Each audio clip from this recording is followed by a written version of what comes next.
बंदी छोड़ सतगुरु रामपाल जी परमेश्वर जी की जय हो। परमपिता परमात्मा सारी सृष्टि के रचनहार कुल मालिक असंख्य ब्रह्मांडों के स्वामी जगत गुरु तीनों लोकों में प्रवेश करके सबका भरण पोषण करने वाले राजाधिराज आत्माधार नाथों के नाथ देवों के देव महादेव सर्वेश्वर महेश्वर मृत्युंजय अजरो अमर आदि अनादि सनातनी प्रभु जगत पिता जगदीश्वर श्री श्री 1008 की उपाधि के वास्तविक अधिकारी अकाल मूरत सौद स्वरूपी राम वासुदेव सर्वगतम ब्रह्म परम पूज्य प्रथम पूज्य परम संत परम पुरुष परम धनी परम दयालु सत्य कबीर हक्का कबीर अल्लाहु अकबर बाखबर अल्लाह ताला जगत के तारणहार जगत के मुक्तिदाता जगत के जगन्नाथ हारे के सहारे हिंदुओं के राम मुसलमानों के अल्लाह सिखों के वाहिगुरु ईसाइयों के मसीह दया के सागर दयानिधि करुणा के सागर करुणानिधि स्वयंभू परिभू संकट मोचन कष्ट हरण मंगल करण दुख भंजन अविगत कबीर निर्विकार निर्विषम परमात्मा अलय अलेख सतगुरु आदि अनादि सतगुरु असली मर्यादा पुरुषोत्तम असली राम असली कृष्ण असली घनश्याम असली मुरारी राजाओं के राजा महाराजाओं के महाराजा शहंशाहों के शहंशाह सम्राटों के सम्राट भगवानों के भगवान अल्लाहों के अल्लाह प्रभुओं के प्रभु मसीहाओं के मसीह सच्चे वाहिगुरु बाबाओं के बाबा पीरों के पीर सेठों के सेठ जगत सेठ सावड़ सा सेठ सर्वगुण संपन्न अनंत कोटि कलाओं के स्वामी अनंत कोटि ब्रह्मांडों के नायक योगियों में महायोगी ध्यानियों में महाध्यानी सिद्धों में परम सिद्ध ज्ञानियों में तत्वज्ञानी ब्रह्म ज्ञानी महाज्ञानी परम ज्ञानी सर्वश्रेष्ठ ज्ञानी विज्ञानी युवा कबीर समरथ कबीर असमवात अमित ओजा सच्चे रहनुमा करीम अल्लाह सुबहान अल्लाह दुनिया के अंतिम पैगंबर 8 सितंबर 1951 से गांव धनाना जिला सोनीपत हरियाणा भारतवर्ष की पावन भूमि पे प्रकट रियल कल्कि भगवान श्री नारायण साकार हरि श्री बाबा साहेब स्वयंभू संत शिरोमणि सतगुरु रामपाल जी परमेश्वर जी के चरण कमल में साध संगति से जुड़े हुए देश विदेश से हम सभी सत्सेवक भाई बहनों का अनंत कोटि दंडवत प्रणाम। सत्साई भाई और बहनों, दया परमपिता परमेश्वर सारी सृष्टि के सृजनहार सतगुरु रामपाल जी परमेश्वर जी की, जिनके विशेष आशीर्वाद से शुभ आशीर्वाद से आप और हम सभी साध संगति से जुड़ी हुई आत्मा निरंतर गुरुदेव भगवान के तत्व ज्ञान को आधार बनाकर उन्हीं के आशीर्वाद से अपने आत्म कल्याण हेतु भक्ति मार्ग पर आगे बढ़ रहे हैं। भाई और बहनों, इस कलयुग की बिचली पीढ़ी में सतगुरु रामपाल जी भगवान की वीआईपी रजा के बिना साध संगतियाँ नसीब नहीं होती हैं। साध संगतियों के लिए हमें वर्तमान में गुरुदेव का भरपूर आशीर्वाद चाहिए और पिछले जन्म जन्मांतरों के जबरदस्त भक्ति संस्कार चाहिए, पुण्य कर्म चाहिए। तब कहीं जाकर परमेश्वर आत्माओं को साध संगति से जोड़ते हैं, क्योंकि साध संगति ही कलयुग की बिचली पीढ़ी में सतगुरु रामपाल जी परमेश्वर जी के भक्ति मार्ग का ट्रेनिंग सेंटर होता है। साध संगति से जुड़कर ही हम गुरु को भगवान मान सकते हैं। कहने को तो सभी भगत अपने गुरु को भगवान ही कहते हैं, कबीर कबीर कहते हैं, लेकिन जुबान से कहने में और हृदय से मानने में जमीन आसमान का अंतर होता है। तो जिस प्रकार से साध संगति से जुड़कर सत्सेवक भाई बहनों ने आज ज्ञान को आधार बनाकर अपनी अंतरात्मा से अपने हृदय से अपने पूज्य गुरुदेव सतगुरु रामपाल जी परमेश्वर जी को कबीर परमात्मा के रूप में स्वीकार कर लिया है, उस आधार से उस हिसाब से 90% संगत जो सतलोक आश्रमों से जुड़ी हुई है वो अभी तक अपने गुरुदेव को कबीर परमात्मा के रूप में स्वीकार नहीं कर पाई है। और यही कारण है कि वे तमाम आत्माएं जिनमें गुरुदेव का कलयुगी परिवार, उनके बेटा बेटी भाई बंधु रिश्तेदार कोऑर्डिनेटर सभी लोग शामिल हैं, और उन सब के पीछे लगी हुई 90% संगत अभी तक गुरुदेव का आशीर्वाद उनको पूर्णतया प्राप्त नहीं हुआ है, जिस आशीर्वाद से उनका ज्ञान योग खुल सके और उन्हें अपने गुरुदेव भगवान में कबीर भगवान दिखाई दे। और जिस दिन आत्मा को अपने गुरुदेव में परमात्मा दिखाई देने लग जाएगा, उसी दिन से वो आत्मा बाकी अन्य नकली परमात्माओं को अपने दिलो दिमाग से, अपने गले के लॉकेट से, अपने घर के दरबार से और घर की दीवारों से बाहर निकाल देगी। नकली भगवान कौन से हैं? कबीर जी की समझे जाने वाली कागज़ की दाढ़ी मूछ वाली फ़ोटो, गरीबदास जी की काल्पनिक फ़ोटो, दादा गुरुजी की फ़ोटो, पंडित चिदानंद जी की फ़ोटो, ये सभी काल्पनिक फ़ोटोएँ हैं, नकली फ़ोटोएँ हैं। इन फ़ोटोओं का वर्तमान में हमारे आध्यात्मिक जीवन में कोई औचित्य नहीं है। हमें पूर्ण मोक्ष प्राप्ति के लिए जो सार वस्तु चाहिए थी, वो सार वस्तु हमें सतगुरु रामपाल जी परमेश्वर जी के रूप में सुलभ हो चुकी है। उनके अलावा हमने किसी में भी परमात्मा नहीं देखना है। अगर हम अपने गुरुदेव के अलावा किसी अन्य में परमात्मा देखेंगे तो हम भक्ति मार्ग पर कभी भी सफल नहीं हो पाएंगे। तो भाई और बहनों, यही तमाम गलतियां रही गुरुदेव के बेटा बेटी भाई बंधु रिश्तेदारों की, जो हमेशा उनके साथ में रहा करते थे। वो तमाम कोऑर्डिनेटर भाई बंधु जो हमेशा आश्रम में गुरुदेव के साथ में रहा करते थे और परमेश्वर के इतना नज़दीक रहने के कारण वे परमेश्वर को समझ नहीं पाए। क्योंकि परमेश्वर कबीर जी जब सतगुरु रूप में धरती पर प्रकट होता है तो अपने आसपास अपने इर्द गिर्द रहने वाली आत्माओं के साथ में मित्रवत व्यवहार करता है और ऐसा करने से वो आत्मा उन्हें एक सामान्य संत के रूप में ले लेती हैं, उन्हें हल्के में ले लेती हैं, जिस कारण से आदरणीय गरीबदास जी महाराज जी को वाणी लिखनी पड़ी हमें सावधान करने के लिए कि गुरु मानुष कर जानते वो नर कहिए अंध ओवें दुखी संसार में आ गए यम के फंदे। और सतगुरु रामपाल जी परमेश्वर जी को जो कि स्वयं कबीर भगवान है, इनको मानुष मानने की प्रक्रिया सन 1994 से वर्तमान समय 2024 तक यानी 30 वर्ष हो चुके हैं। अभी तक उनको मानुष ही माना जा रहा है उनके आसपास रहने वाले भक्तों के द्वारा, आश्रम मैनेजमेंट के द्वारा, गुरुदेव के कलयुगी बेटा बेटी भाई बंधु रिश्तेदारों के द्वारा। और मानुष मानने के चलते उन लोगों ने वो तमाम गलतियां कर डाली अपने आध्यात्मिक जीवन में जिनकी माफ़ी उन्हें शायद ही मिले। तो भाई और बहनों, हमने उन्हीं तमाम गलतियों से शिक्षा लेकर भक्ति मार्ग पर आगे बढ़ना है।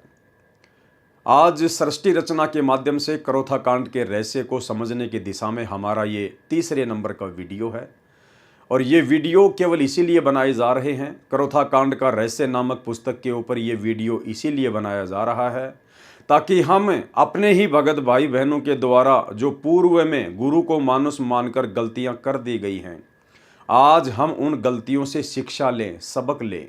आज हम इतिहास से शिक्षा लें और हम अपने आध्यात्मिक जीवन में सौपन में भी उन गलतियों को दोहराकर अपने गुरुदेव भगवान को नाराज ना करें।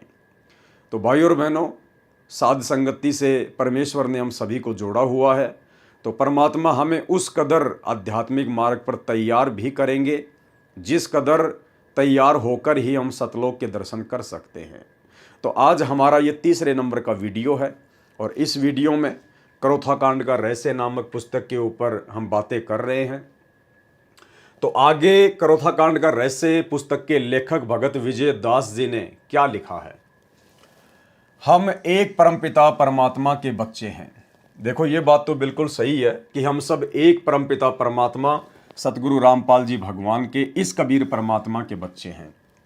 लेकिन सतलोक आश्रम मैनेजमेंट हरियाणा के मुख से ये बात अच्छी नहीं लगती है कि हम एक परमपिता परमेश्वर के बच्चे हैं।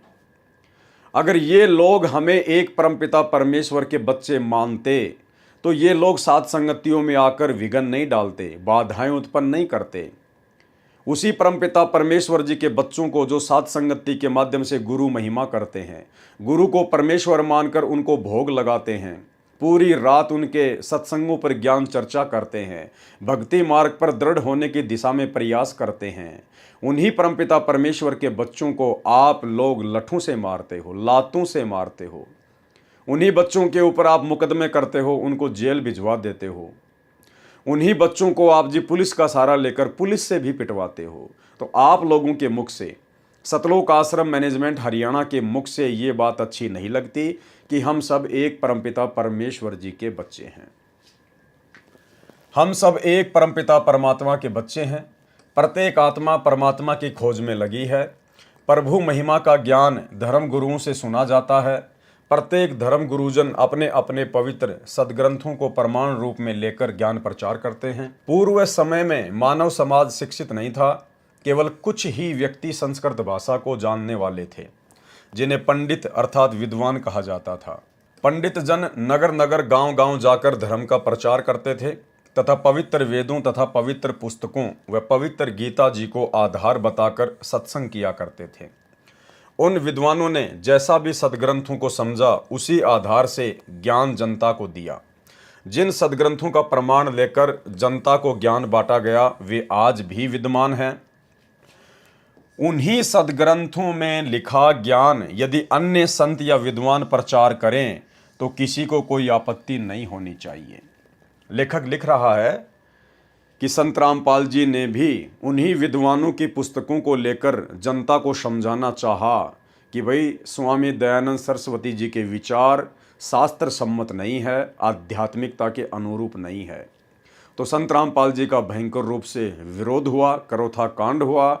तो लेखक कह रहा है उन्हीं सदग्रंथों में लिखा ज्ञान यदि अन्य संत या विद्वान प्रचार करें तो किसी को कोई आपत्ति नहीं होनी चाहिए। कौन लिख रहा है? भगत विजय दास, करोथा आश्रम मैनेजमेंट का व्यक्ति। भाई आप लोगों के विचारों में और आप लोगों की जो करनी है उसमें रात दिन का अंतर है, रात दिन का अंतर। और यही कारण है आगे चलकर इस पुस्तक का लेखक ये भगत विजय दास पूरी तरह से मेंटल हो गया, पागल हो गया और ये मेंटल हॉस्पिटल से भी भाग गया था। काफ़ी दिनों बाद में ढूंढने पर इसका पता चला। आगे आपको दूसरी पुस्तक भ्रष्ट जज को मार्ग में इसके विषय में बताएंगे। तो इन लोगों के विचारों में और इनकी करनी में रात दिन का अंतर है। यहां तो ये व्यक्ति लिख रहा है कि उन्हीं सदग्रंथों में लिखा ज्ञान यदि अन्य संत या विद्वान प्रचार करें तो किसी को कोई आपत्ति नहीं होनी चाहिए। तो आप लोगों को साध संगतियों से आपत्ति क्यों हुई भाई?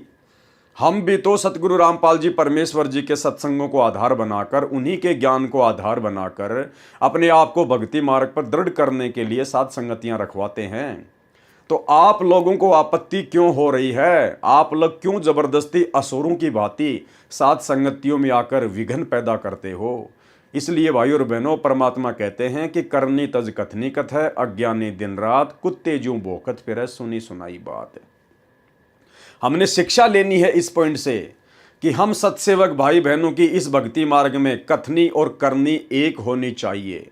जैसा व्यवहार हम अपने साथ में चाहते हैं वैसा ही व्यवहार हमने दूसरों के साथ भी करना चाहिए।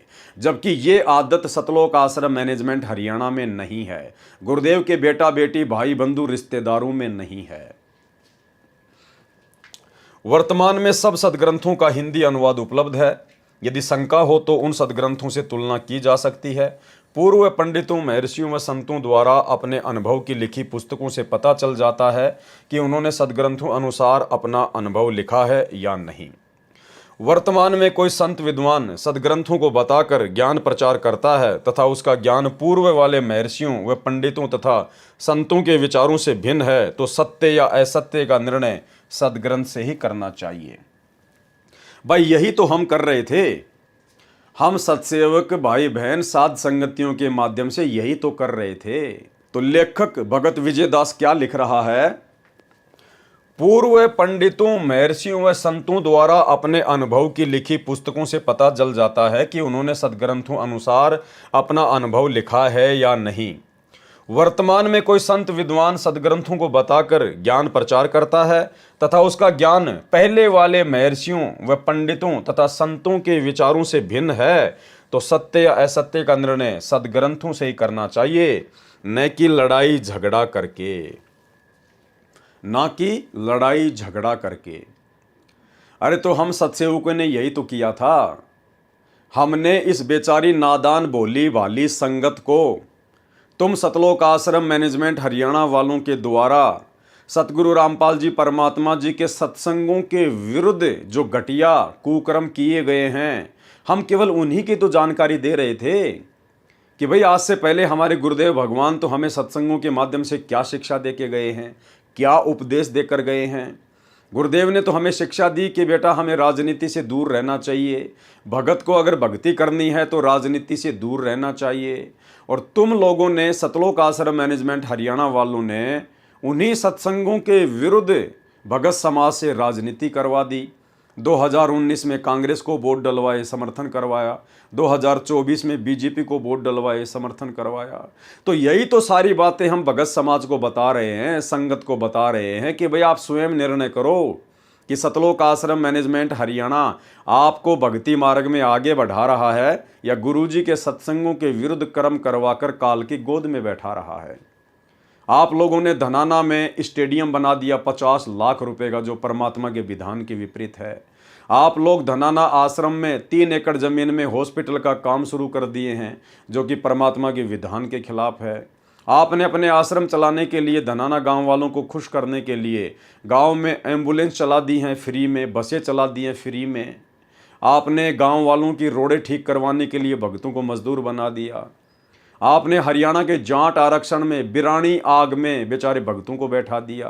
भक्तों के ज्योति पाठ और दान का पैसा करोड़ों में आपने जाट आरक्षण वालों को चंदे के रूप में दिया। गैंगस्टरों की, गुंडों की सीबीआई जांच के समर्थन में आपने परमात्मा के सच्चे मुच्चे भक्तों को बैठा दिया। तो ये सारे कर्म सतगुरु रामपाल जी के सत्संगों के विरुद्ध हैं। और जब हमने ये देखा कि यहाँ तो काल का पूरी तरह से दाव लगा हुआ है, तो हमने साथ संगतियों के माध्यम से भाई बहनों को समझाना शुरू किया। हम तो शांति प्रिय तरीके से समझा रहे थे, वर्तमान में भी समझा रहे हैं और आगे भी समझाते रहेंगे। लेकिन आप लोगों ने कौन सा भगत का लक्षण दिखाया? आप लोगों ने तो केवल अपने स्वार्थ में अंधे होकर हमारे साथ में मारपीट की, गाली गलौज की, लड़ाई झगड़े किए, मुकदमेबाजियां की। तो भाई आप लिख क्या रहे हो और वर्तमान में स्वयं आप क्या कर रहे हो? तो आपकी तो करनी और कथने में अंतर है। तो दुनिया कहां से समझेगी आपकी बातों को? आपके शब्दों में वो सच्चाई नहीं है, आपके शब्दों में वचन नहीं है, क्योंकि आपका खुद का दोगला आचरण है।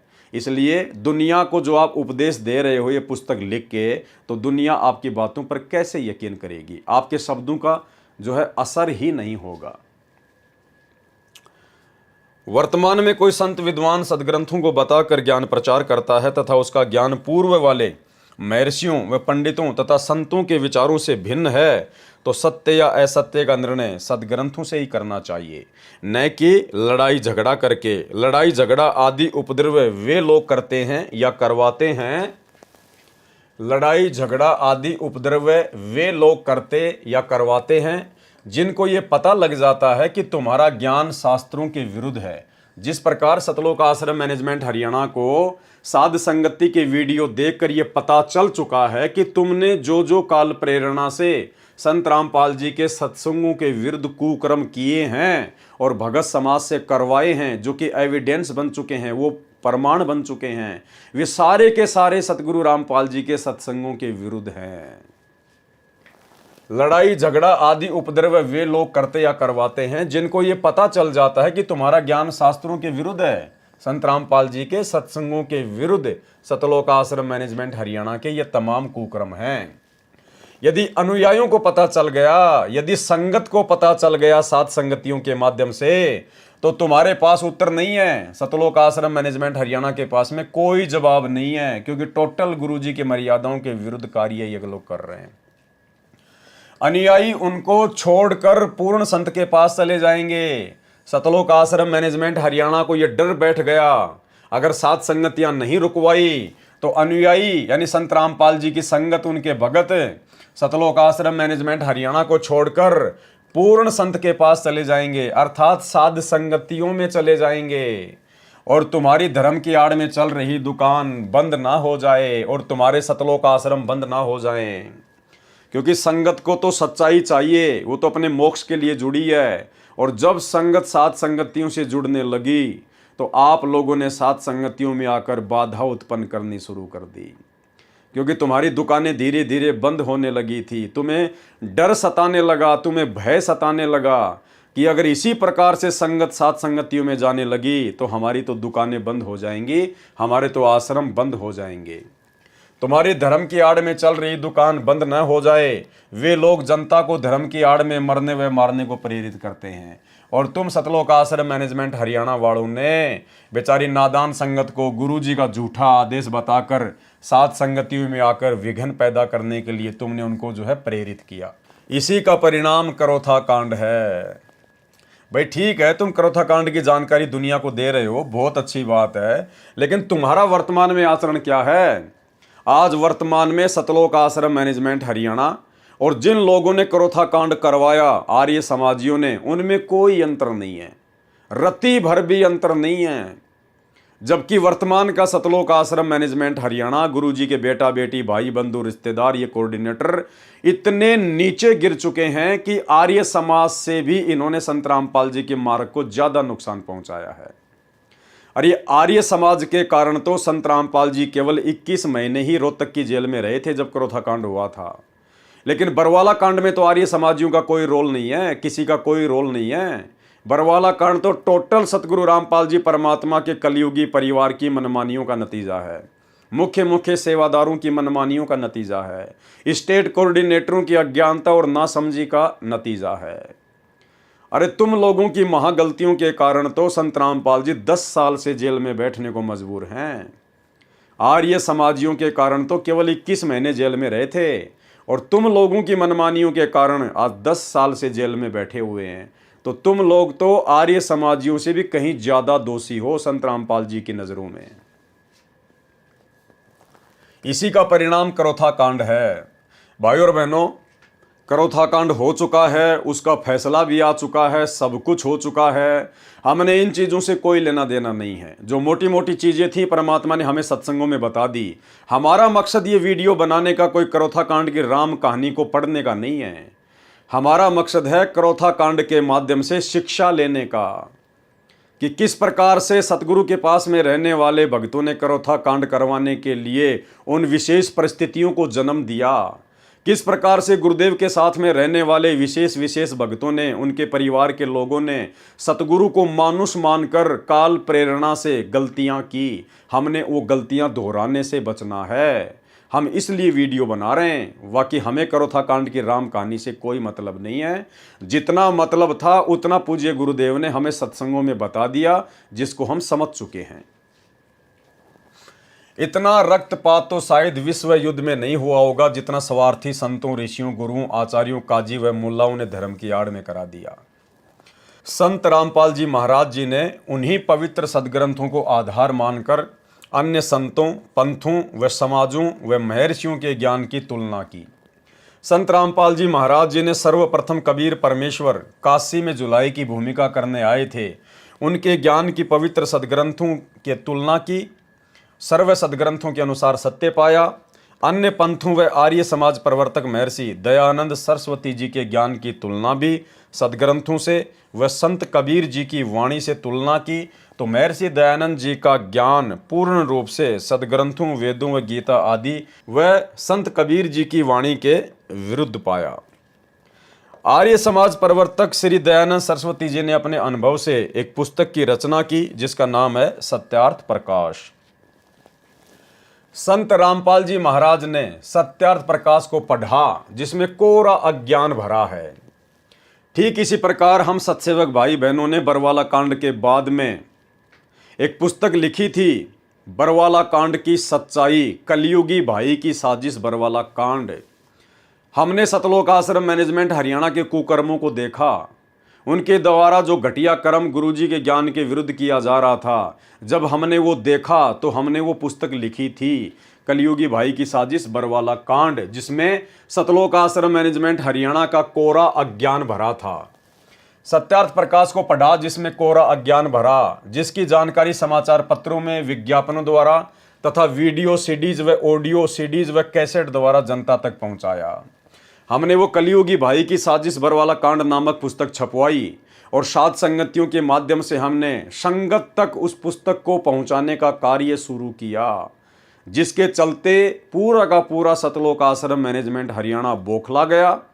और इन लोगों ने सन 2016 में जयपुर में आकर मुझ पवन दास को घर में घुसकर और 8-10 गुंडों ने डंडों से, बेसबॉल से, हॉकी से जानवर की तरह मारा।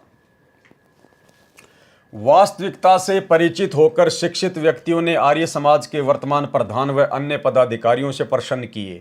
ठीक इसी प्रकार कलयुगी भाई की साजिश बरवाला कांड नामक पुस्तक को पढ़कर संगत में जो परमात्मा प्रेमी आत्मा थी, जिनको भगवान चाहिए था, मोक्ष चाहिए था, उन आत्माओं ने उस पुस्तक को पढ़ा और साथ में जो प्रमाण दिए गए थे उनको देखा तो उन्होंने अपने अपने कोऑर्डिनेटरों से, नामदान संचालकों से और सतलोक आश्रम मैनेजमेंट हरियाणा वालों से, गुरुजी के बेटा बेटियों से सवाल जवाब करने शुरू कर दिए। वास्तविकता से परिचित होकर शिक्षित व्यक्तियों ने आर्य समाज के वर्तमान प्रधान व अन्य पदाधिकारियों से प्रश्न किए कि आप किस निंद्रा में सो रहे हो। यह सत्यार्थ प्रकाश क्या आपने कभी नहीं पढ़ा जिसमें कोरी बकवाद भरी है। सार्वदेशिक आर्य प्रतिनिधि सभा हरियाणा के प्रधान व महामंत्री व अन्य आचार्यों को वह तथ्य दिखाए जो संत रामपाल जी महाराज संचालक सतलोक आश्रम करोथा ने समाचार पत्रों में विज्ञापनों में समूलास व पृष्ठ संख्या अंकित की थी। इस सत्यार्थ प्रकाश के आधार से तो सभ्य समाज में आग लग जाएगी। जो कुक्रम सतगुरु के जेल जाने के बाद में उनके परिवार ने किए हैं, सतलोक आश्रम वालों ने किए हैं, अगर ये कुक्रम भक्ति मार्ग में जायज हैं तो भाई धरती पे फिर भक्ति का नामो निशान मिट जाएगा। कोई भी सतगुरु रामपाल जी परमात्मा की भक्ति पे यकीन नहीं करेगा, क्योंकि जो कुक्रम संगत से करवाए गए हैं उनके नाम की आड़ में, अरे उन्हीं कुक्रमों को छोड़कर तो हम लोग भक्ति मार्ग में आए हैं। और भक्ति मार्ग में भी यदि हमारे से गुरु जी का नाम लेकर वही कुक्रम करवाए जाएंगे, गंदी राजनीतियाँ, दुनिया वालों के साथ में यारी दोस्ती करना सिखाना, गुंडों की सीबीआई जांच करवाना, आरक्षण के लिए धरनों पर बैठाना, बड़े बड़े स्टेडियम बना देना, हॉस्पिटल का काम शुरू कर देना, अरे यही सारे कुकर्म तो हम सब छोड़ के आए थे। और यही सारे घटिया कर्म हमसे यदि नाम लेने के बाद में करवाए जा रहे हैं हमारे गुरुदेव भगवान के नाम की आड़ में, उन्हीं के परिवार के द्वारा, तो भक्ति कौन करेगा, कौन जुड़ेगा उनके मार्ग से? केवल वही जुड़ेगा जो अंधा होगा, जिसको कुछ पता नहीं होगा। दुनिया आपस में लड़ मरेगी, महाभारत के युद्ध से भी अधिक जनहानि हो जाएगी। क्या उपरोक्त विवाह व नियोग के नियमों का पालन आर्य समाज के व्यक्ति कर सकते हैं?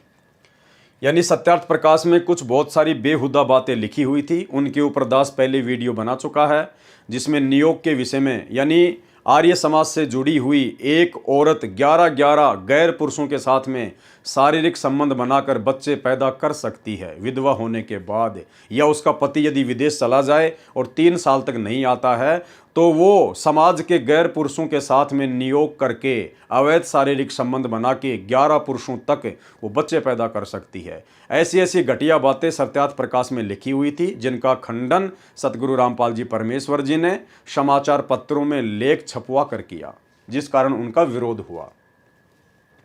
नहीं तो किस लिए बेहुदे ज्ञान युक्त पुस्तकों को बेचकर भोली जनता को ठगा जा रहा है? कहते हैं कि सत्यार्थ प्रकाश वेद ज्ञान आधार से रचा है।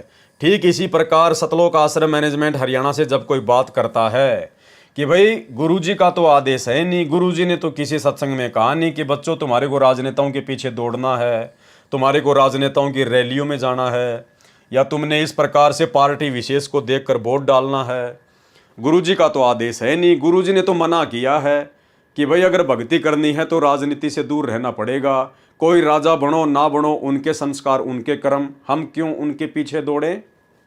और गुरुदेव ने कहा कि कोई पार्टी विशेष देखकर आपने वोट नहीं डालना है, और किसी के कहने से भावुकता में भावुक होकर वोट नहीं डालना है। वोट देना है तो योग्य कैंडिडेट देखकर वोट दीजिए। अब योग्य उम्मीदवार तो वर्तमान में है ही नहीं भाई, कोई किसी को कह ही नहीं सकते हम। योग्य उम्मीदवार वर्तमान में राजनीति में कोई है नहीं जिसके ऊपर हम विश्वास कर सकें। तो गुरुदेव ने कहा कि अगर वोट देना है तो योग्य उम्मीदवार को देखकर दीजिए, अन्यथा उसके द्वारा किए गए कुकर्मों का उसी रेशियो में आपको भी पाप लगेगा। तो हम क्यों ऐसी आफत मोल लें? जब वर्तमान में राजनीति में कोई योग्य उम्मीदवार है नहीं तो उनको वोट डालकर फिर जीतने के बाद वो जितने भी दारू के ठेके खुलवाएगा, नशे की दुकानें खुलवाएगा, उल्टे कुकर्म करेगा, लोग मरवाएगा, तो हम क्यों पाप के भागी बने उसको जिताकर? तो सतगुरु रामपाल जी परमात्मा ने तो अपने सत्संग में बिल्कुल मना कर रखा स्पष्ट तौर पर। ये छोटा सा सत्संग 2 मिनट का सुन लीजिए एक बार, अगर समझ में आ जाए तो। कहते हैं जैतन राजपाट भी चाहिए हमारा धर ले ध्यान। वैसे तो हमने राजपाट की आवश्यकता नहीं, सबसे बड़ा हानि का सौदा है जो राजनीति में जाते हैं वो अपना जीवन नाश करते हैं। भक्त को राजनीति के आसपास भी नहीं जाना चाहिए। वोट देना हो नेक आदमी देखकर वोट देना, किसी ऐसे भाव में भावुक होकर किसी के कहने से और या कोई पार्टी विशेष देखकर आप अपना वोट देकर पाप के भागी मत बनना, क्योंकि आपके द्वारा दिया गया वोट से जो चुना हुआ व्यक्ति है, यदि वो गलतियां करता है तो उसका रेसो में पाप आपको भी लगेगा। तो ये ध्यान रखना है, अपने वोट का सदुपयोग करना है, करो कितना, क्योंकि राजा तो एक चुनना ही पड़ेगा व्यवस्था बनाए रखने के लिए, इतनी सी बात। लेकिन स्वयं उस व्यवस्था में सड़ना नहीं, आपने परमात्मा पाना है, यहाँ से मन हटाना है। और यहाँ के राजाओं की क्या स्थिति है, हम इतिहास पढ़ा करते हैं। मोहम्मद गौरी ने इतनी बार चढ़ाई करी, 16 बार चढ़ाई करी, फिर विजयी हुआ, विजयी होकर के कला तोड़ दिया, इतने तो मानस आदमी मरवा दिए और 5-7 वर्ष से राज्य करा, फिर मृत्यु को प्राप्त हो गया, गधा बना अंडा। वही क्या था मोहम्मद गौरी। तो हम इन बकवादों को याद करके उन इतिहासों को अब दोहराएंगे। अब कोई राजा है, मंत्री है, मुख्यमंत्री है, 10-5 वर्ष मुख्यमंत्री रह भी गया तो के कला टूट गया, कल न कुत्ता बनकर सैर सपट्टे यही करता फिरेगा। तो हमने इस बीमारी को याद रखना है या लगन नहीं देनी अपने, यो रोग से दीर्घ।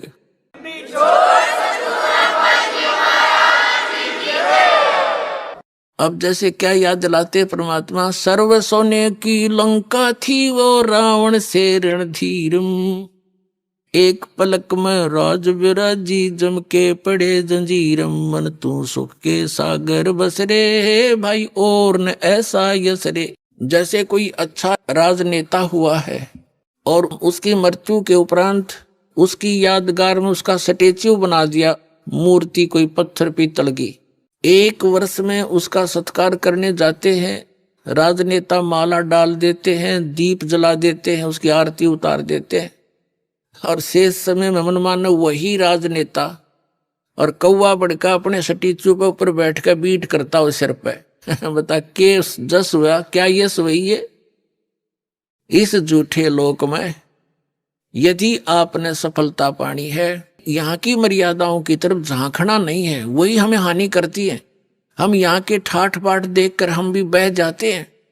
तो परमात्मा कहते, झूठे सुख को सुख कहे ये मान रहा मनमोद, ये सकल चबीना काल का, कुछ मुख में कुछ गोद। तो ये सब काल का आहार है, काल व्यवस्था है। काल व्यवस्था से ऊपर उठेंगे तभी हम परमात्मा पाएंगे।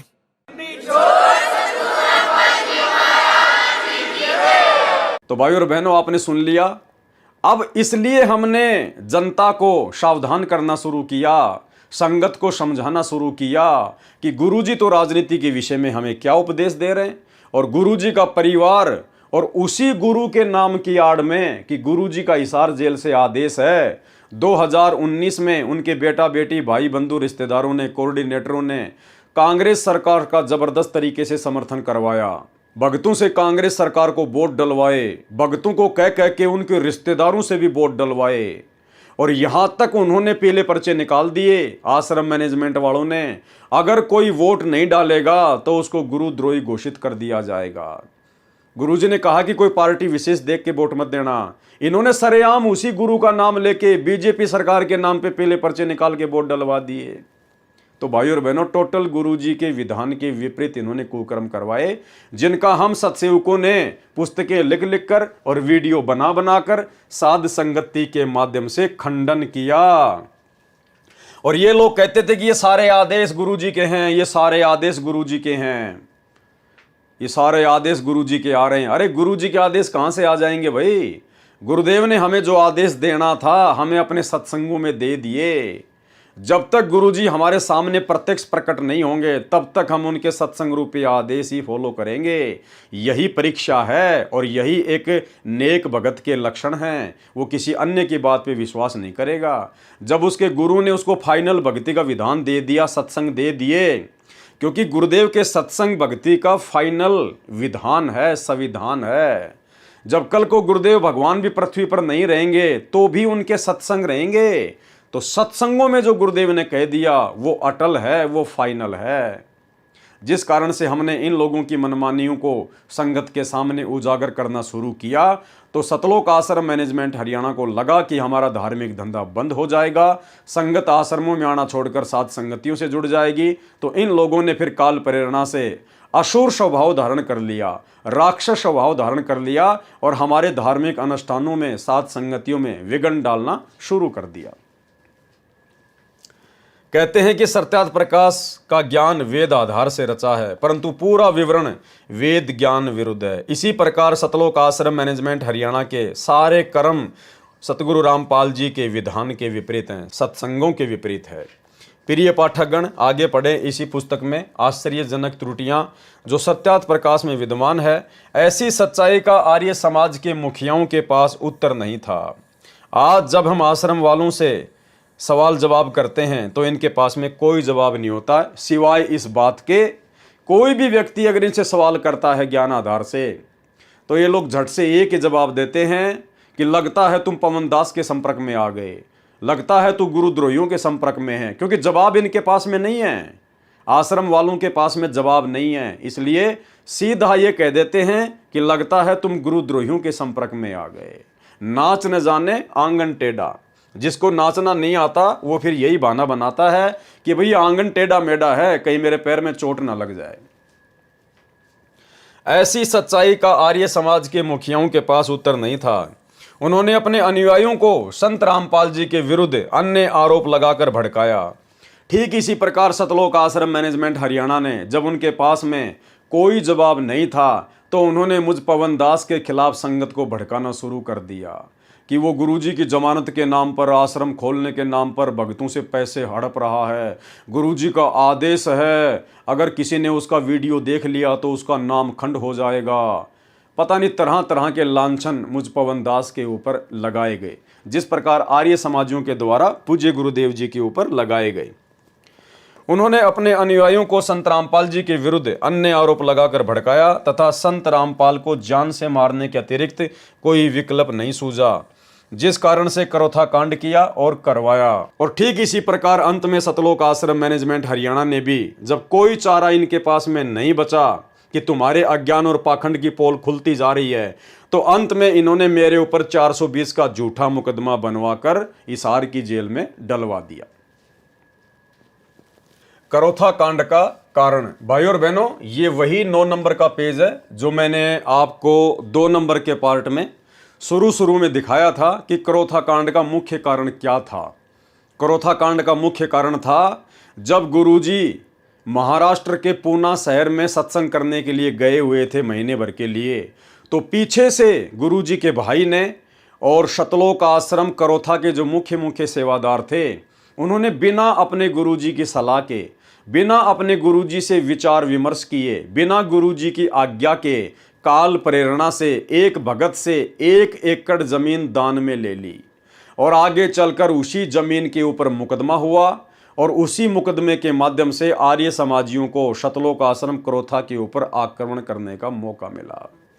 यानी गुरु को मानुष मानकर उन मुख्य सेवादारों ने जो मनमाना आचरण किया काल प्रेरणा से, उसी का नतीजा ये करोथा कांड था। भाई और बहनों, एक बार फिर से हम इसको मोटा मोटा पढ़ेंगे।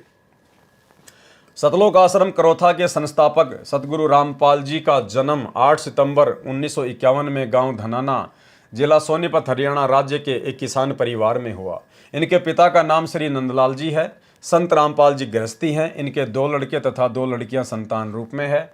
संत रामपाल जी महाराज अपनी पढ़ाई पूरी करने के पश्चात हरियाणा सरकार के सिंचाई विभाग में कनिष्ठ अभियंता जेई के पद पर तैनात हुए। संत रामपाल जी की बचपन से ही भगवत भक्ति में रुचि रही है। 1988 में संत रामपाल जी अपने कबीर पंथी गुरु स्वामी रामदेवानंद जी के संपर्क में आए और उनसे नाम उपदेश लिया।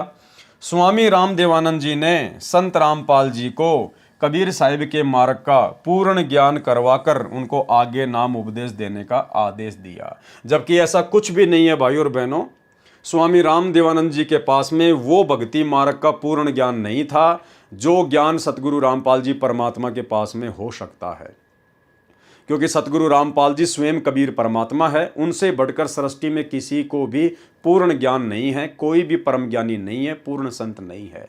ये तो केवल संत रामपाल जी ने एक लीला की 12वें पंथ में प्रवेश करके अपने विधान अनुसार कि 12वें पंथ हम ही जावें और सब पंथों को मिलाकर एक पंथ चलावें।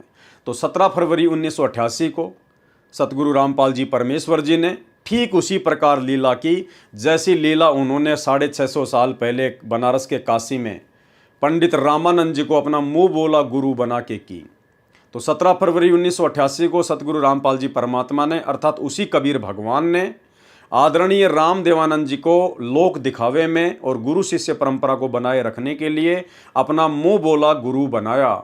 असल में स्वामी राम देवानंद जी पूर्ण संत नहीं थे, उनको कबीर परमेश्वर जी के मार्ग का पूर्ण ज्ञान नहीं था। सतगुरु रामपाल जी स्वयं कबीर परमात्मा हैं। इनको 8 सितंबर 1951 में धरती पर प्रकट होकर फिर सन 1994 से अपने यथार्थ 13वें कबीर पंथ की शुरुआत करनी थी। उसके लिए इन्होंने 12वें पंथ में प्रवेश करना था और 12वें पंथ में इन्होंने लीला अनुसार अपने विधान अनुसार 17 फरवरी 1988 को आदरणीय राम देवानंद जी को अपना मुंह बोला गुरु बनाकर 12वें पंथ में इन्होंने प्रवेश किया और फिर आगे चलकर इन्होंने 13वें पंथ का सन 1994 में संचालन किया, शुरुआत की।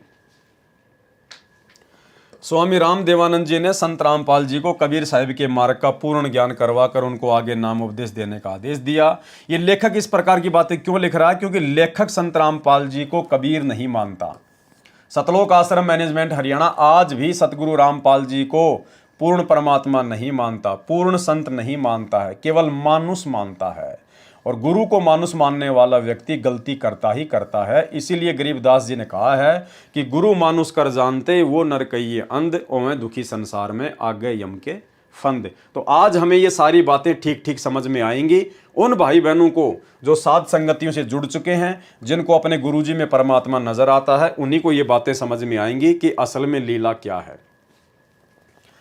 अपने आप को यानी संत रामपाल जी ने अपने आप को भक्ति में पूरी तरह लिप्त करने के लिए संत रामपाल जी ने सरकारी नौकरी से त्यागपत्र दे दिया। ऐसा नहीं है भाई और बहनों, दास ने आपको पहले भी बताया था।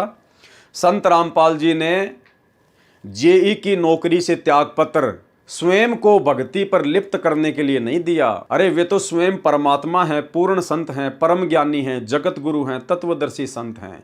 वो तो केवल भक्ति करने की एक्टिंग कर रहे हैं, लीला कर रहे हैं। असल में उन्होंने जेई की नौकरी से त्यागपत्र हम दो कोटि के जीवों को, हम आत्माओं को अपना ज्ञान देकर भक्ति में लिप्त करने के लिए त्यागपत्र दिया था, ना कि स्वयं भक्ति करने के लिए उन्होंने कोई त्यागपत्र दिया था। अपने आप को भक्ति में पूरी तरह लिप्त करने के लिए संत रामपाल जी ने सरकारी नौकरी से त्यागपत्र दे दिया। यदि संत रामपाल जी ने केवल भक्ति ही करनी थी, अपने आप को भक्ति में लिप्त करना था, तो फिर उनको गुरु नहीं बनना चाहिए था लेखक के अनुसार। क्योंकि उन्होंने तो नौकरी से त्यागपत्र इसलिए दिया था कि मैं भक्ति ज़्यादा से ज़्यादा कर सकूं, अपने आप को भक्ति में लिप्त कर सकूं। तो भाई जिस आदमी की ये सोच है कि मैं अपने आप को भक्ति में लिप्त कर सकूं, तो फिर गुरु बनकर वो अपना समय क्यों बर्बाद करेगा? वो दुनिया को उपदेश देकर अपना समय क्यों बर्बाद करेगा? वो तो स्वयं भक्ति करेगा ज़्यादा से ज़्यादा। तो यहाँ पर लेखक की सोच गुरु को मानुष मानने के कारण वैसी ही है।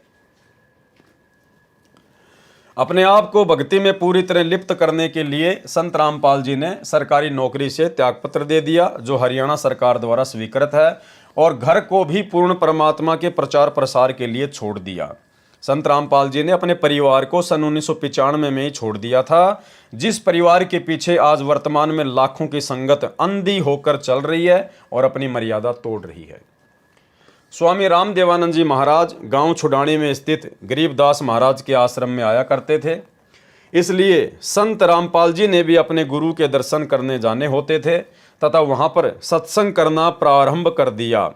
छुडानी में संत रामपाल जी के सत्संग के दौरान सत्संग सुनने के लिए काफ़ी संख्या में शिष्यों की भीड़ इकट्ठी होने लगी, जिससे छुडानी आश्रम के महंतों व संतों को ईर्ष्या होने लगी।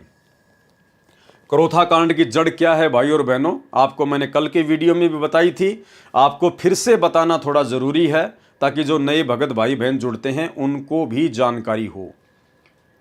तो संत रामपाल जी अपने गुरुजी के दर्शनों के लिए अपने मुंह बोले गुरुदेव आदरणीय राम देवानंद जी के दर्शनों के लिए छुडानी आश्रम में जाया करते थे, और वहीं पर संत रामपाल जी अन्य लोगों को भी समझाया करते थे, ज्ञान उनको बताया करते थे। धीरे धीरे भीड़ ज़्यादा इकट्ठे होने लगी, क्योंकि संत रामपाल जी का ज्ञान वास्तविक ज्ञान था और संत रामपाल जी पूर्ण संत हैं, पूर्ण परमात्मा हैं। इसलिए उनके द्वारा जब ज्ञान सुनाया जाता था तो उनके वचन में शक्ति है, जिससे आत्माएं प्रभावित होती हैं, आकर्षित होती हैं। तो श्रद्धालुओं की भीड़ बढ़ने लगी। जिसके चलते छुडानी आश्रम के महंतों को चिंता होने लगी और वे संत रामपाल जी से राग द्वेष ईर्ष्या करने लगे। संत रामपाल जी की लोकप्रियता से नाराज होकर छुडानी आश्रम के महंतों व संतों के आदेश से उनके लोगों ने संत रामपाल जी महाराज के सत्संगों में विघ्न डालना प्रारंभ कर दिया और कई बार तो सत्संग के दौरान पत्थर भी फेंके गए। संत रामपाल जी ने यह सोचकर कि कोई तनावपूर्ण स्थिति पैदा ना हो जाए, छुडानी में सत्संग करना बंद कर दिया और गांव-गांव और घर घर जाकर गरीबदास जी महाराज तथा परमेश्वर कबीर जी की अमृतवाणी का पाठ व सत्संग करना प्रारंभ कर दिया। नाम उपदेश, पाठ और सत्संग से लोगों को विभिन्न प्रकार के लाभ हुए। इस कारण हजारों की संख्या में लोग संत रामपाल जी के शिष्य बनने लगे। यानी छुडानी छोड़ने के बाद भी संत रामपाल जी ने अलग से कोई आश्रम खोलने की नहीं सोची।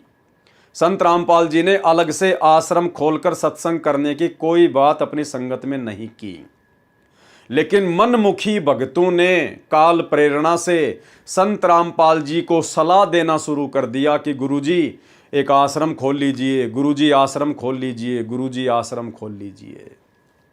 अगर आश्रम खोलने की आवश्यकता होती तो क्या संत रामपाल जी कोई बालक हैं क्या? कोई सामान्य साधु संत महात्मा है क्या? क्या वे स्वयं नहीं खोल सकते थे? लेकिन परमात्मा अपना सिस्टम अपने हिसाब से चलाता है। परमात्मा अंतर्यामी है, उनको पता था कि यदि इस समय आश्रम खोल लिया गया तो क्या होगा क्या नहीं होगा, उनको सब कुछ दिखाई दे रहा था। लेकिन काल प्रेरित उनके भक्तों के द्वारा, मुख्य मुख्य सेवादारों के द्वारा बार बार संत रामपाल जी से प्रार्थना करना उनके ज्ञान के विरुद्ध होकर, ज्ञान के विरुद्ध इसलिए क्योंकि परमात्मा का विधान कहता है कि गुरु के सन्मुख वचन न कहिए, सो शिष्य रहनी गहनी सुख लइए। अर्थात भक्ति मार्ग में अपने गुरुदेव भगवान को सलाह नहीं देनी चाहिए। गुरुदेव अंतर्यामी होते हैं, सर्वशक्तिमान होते हैं, उन्हें सब पता होता है कि मुझे कब क्या करना है और कब क्या नहीं करना है। लेकिन गुरुदेव के साथ में रहने वाले उन मुख्य मुख्य सेवादारों ने गुरुदेव को पूर्ण संत नहीं माना, गुरुदेव को पूर्ण परमात्मा कबीर साहिब नहीं माना और गुरुदेव को शिक्षा देने लग गए अर्जुन सर्जुन की तरह। गुरुदेव को सलाह देने लग गए प्रार्थना स्वरूप कि गुरुजी आश्रम खोलना चाहिए, आश्रम खोलना चाहिए। अरे अगर आश्रम की जरूरत होती तो क्या संत रामपाल जी आप लोगों को आदेश नहीं दे देते?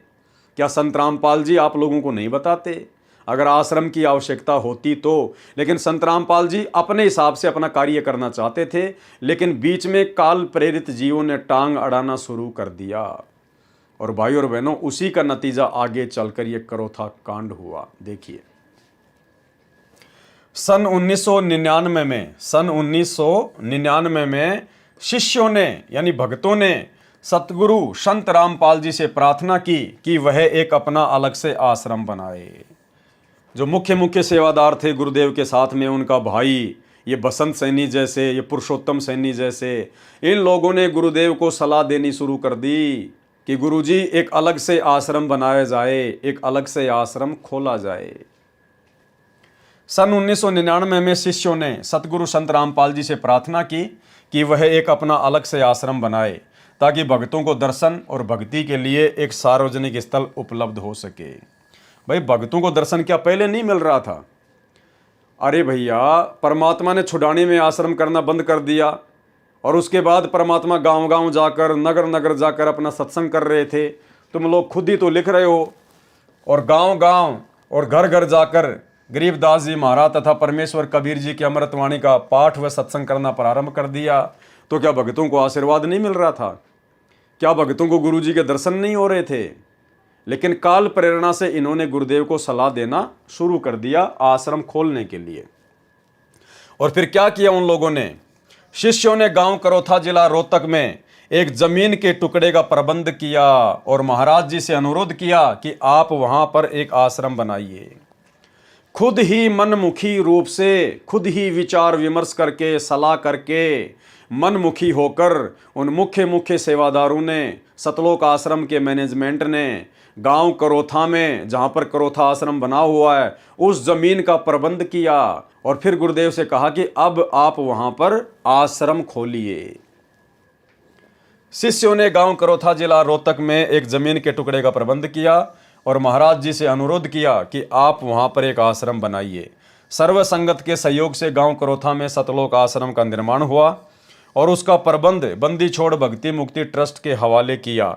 जब आश्रम का निर्माण हो ही रहा था, अब देखो भाई और बहनों, गुरु को शिक्षा देने का नतीजा, गुरु को सलाह देने का नतीजा, जबरदस्ती भक्ति मार्ग में टांग अड़ाने का नतीजा। हमने यही शिक्षा लेनी है भाई और बहनों। हम जीव हैं, दो कोटि के प्राणी हैं, हमारी कोई औकात नहीं है। जैसा गुरुजी हमें आदेश करें, हमने केवल उसी हिसाब से भक्ति मार्ग पर चलना है। फालतू का वाद विवाद, गुरुजी के सामने ज़्यादा बोलना, चटर पटर बोलना या उनको कोई सलाह देना, ये बिल्कुल भी नहीं। हमने केवल गुरुदेव के सामने जाना होता है सत्संग सुनने के लिए, और जैसा गुरुजी हमें आदेश दें वो सिरोधारिये और चुपचाप उल्टे पैर अपने घर चले आना है।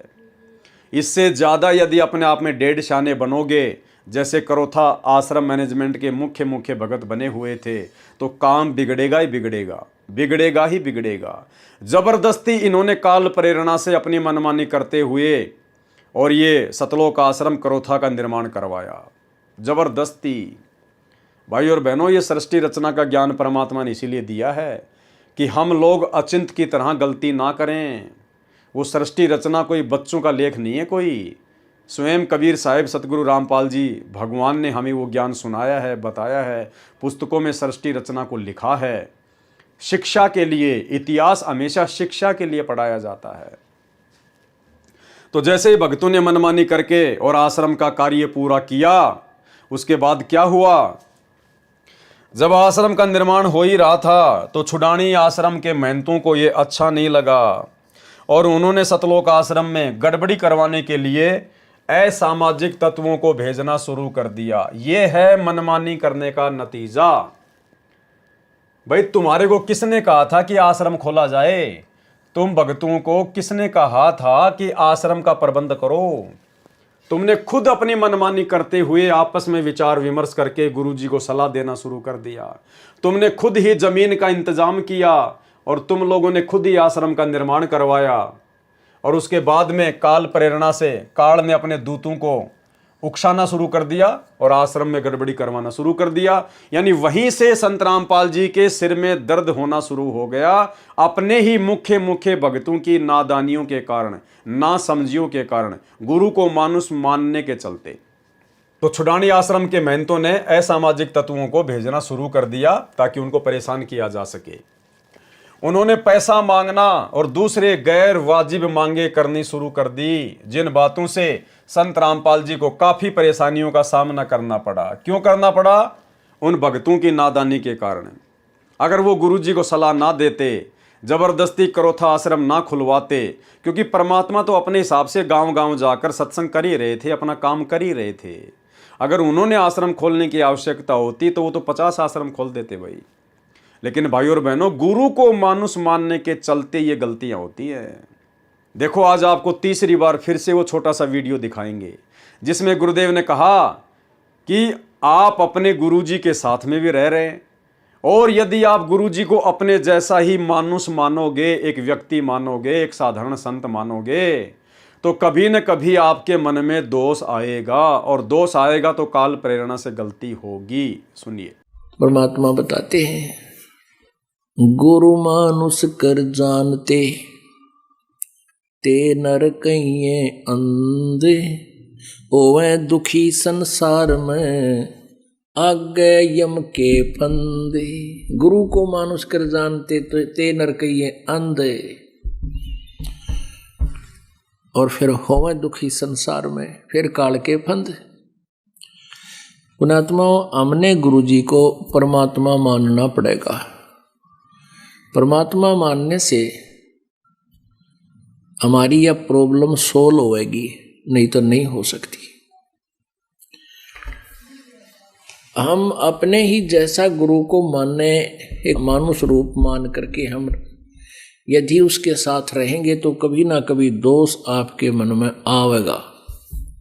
तो इसी प्रकार ये जितने भी लोग जो सतलोक आश्रम करोथा में रहा करते थे, गुरुदेव के ज़्यादा नज़दीक थे, ये लोगों ने कभी भी सतगुरु रामपाल जी को परमात्मा के रूप में नहीं लिया, आम संत के रूप में लिया, मानुष ही माना अपने जैसा। और अंत में गुरुदेव का तो विधान है कि गुरु जी के साथ में भी रहोगे तो भैया कभी न कभी काल गलती करवाएगा, यदि उनको मानुस मानोगे तो, और गलतियां काल ने करवा दी। जिन बातों से संत रामपाल जी को काफी परेशानियों का सामना करना पड़ा, यानी अपने भक्तों की नादानियों के कारण संत रामपाल जी को परेशानियों का सामना करना पड़ा। छुडानी आश्रम के महंतों ने डिगल गांव के 40-50 बदमाशों को पूर्णिमा सत्संग के दौरान बदनीयत से सतलोक आश्रम में भेजा। अरे अगर आश्रम खुलता ही नहीं, तुम अगर जबरदस्ती आश्रम के लिए परमात्मा को सलाह ना देते, तो कहां से डिगल गांव के 40-50 बदमाश पूर्णिमा के सत्संग में सतलोक आश्रम में आते? अरे ना होता बांस और ना बजती बांसुरी, लेकिन तुम लोगों ने जबरदस्ती अपनी मनमानी करके खुद तो परेशान हुए साथ में सतगुरुदेव भगवान के मिशन को भी तुमने नुकसान पहुंचाया।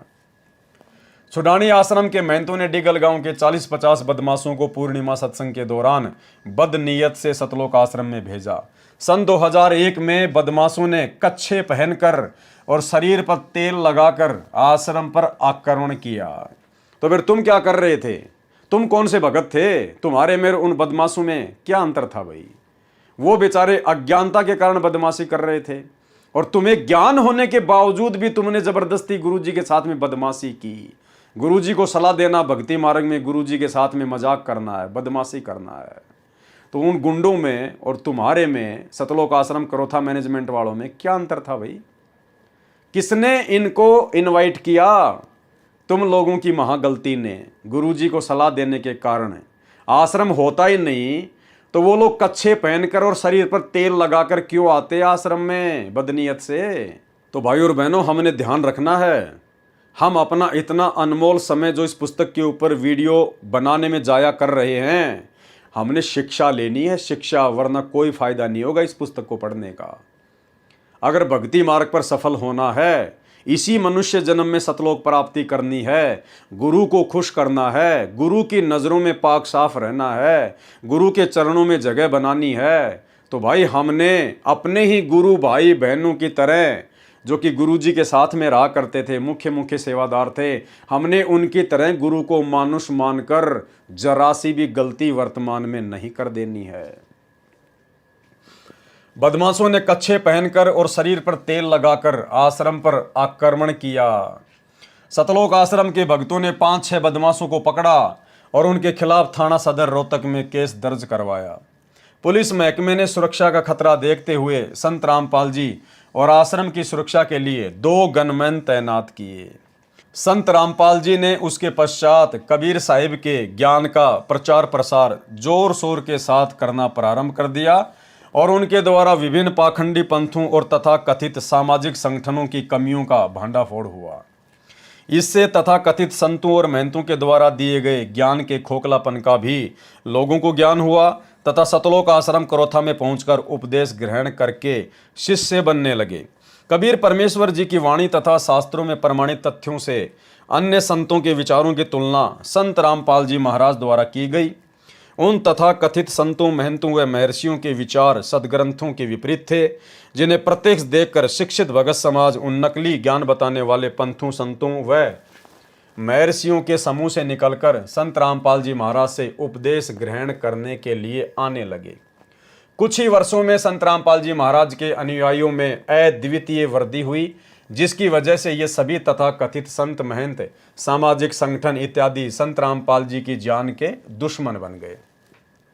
लेकिन इसके साथ साथ संत रामपाल जी के शिष्यों की संख्या दिन प्रतिदिन बढ़ती गई, और उनके तत्व ज्ञान को समझकर उनके शिष्यों की संख्या लाखों में पहुंच गई।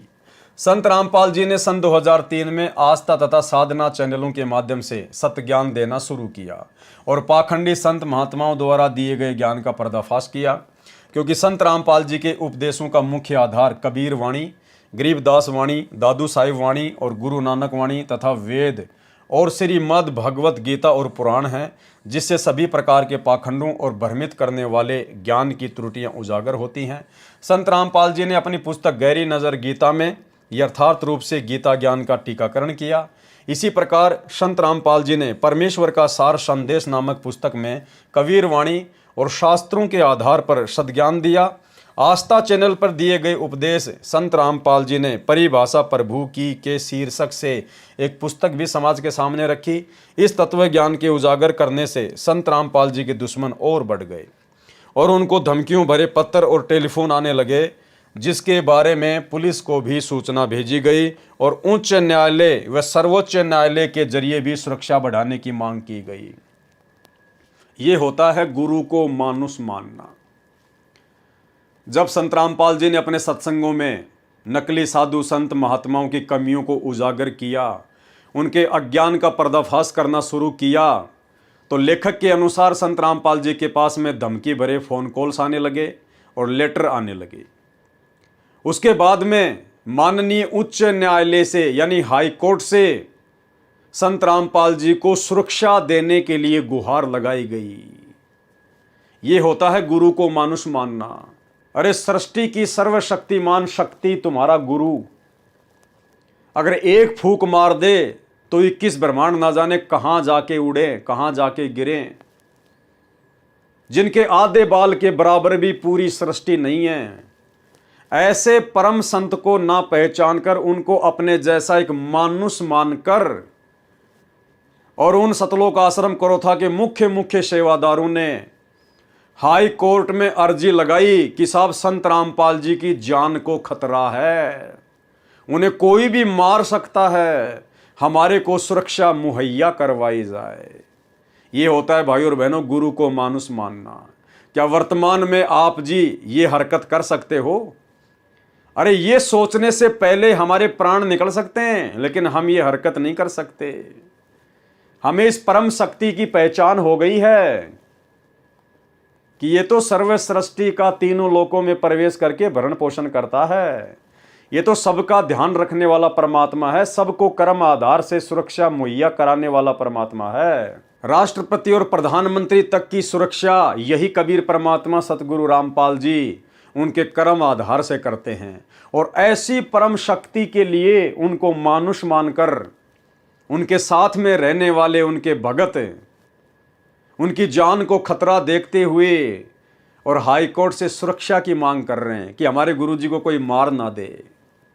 भाई और बहनों, ये होता है गुरु को मानुष मानना। इसलिए आप और हमारे ऊपर एक बहुत बड़ी मेहर की है गुरुदेव ने कि परमात्मा ने हमें साध संगति से जोड़कर हमारी बुद्धि खोल दी। आज हमें इस परम सत्ता, इस परम शक्ति की पहचान हो पाई इन्हीं के आशीर्वाद से। आप और हमारा बहुत बड़ा सौभाग्य भाई और बहनों। अगर हम इन्हीं लोगों के पीछे लगे होते आज यदि हम 2014 बरवाला कांड के बाद अगर इसी सतलोक आश्रम मैनेजमेंट हरियाणा के पीछे लगे होते बाकी संगत की तरह, तो हमारी भी आज यही सोच होती अपने गुरु जी को लेके। आज हम भी अपने गुरु को मानुष ही मानते। जिस प्रकार वर्तमान में सतलोक आश्रमों से जुड़ी हुई 90% संगत और आश्रम मैनेजमेंट संत रामपाल जी को केवल पहले की तरह एक मानुष ही मानता है।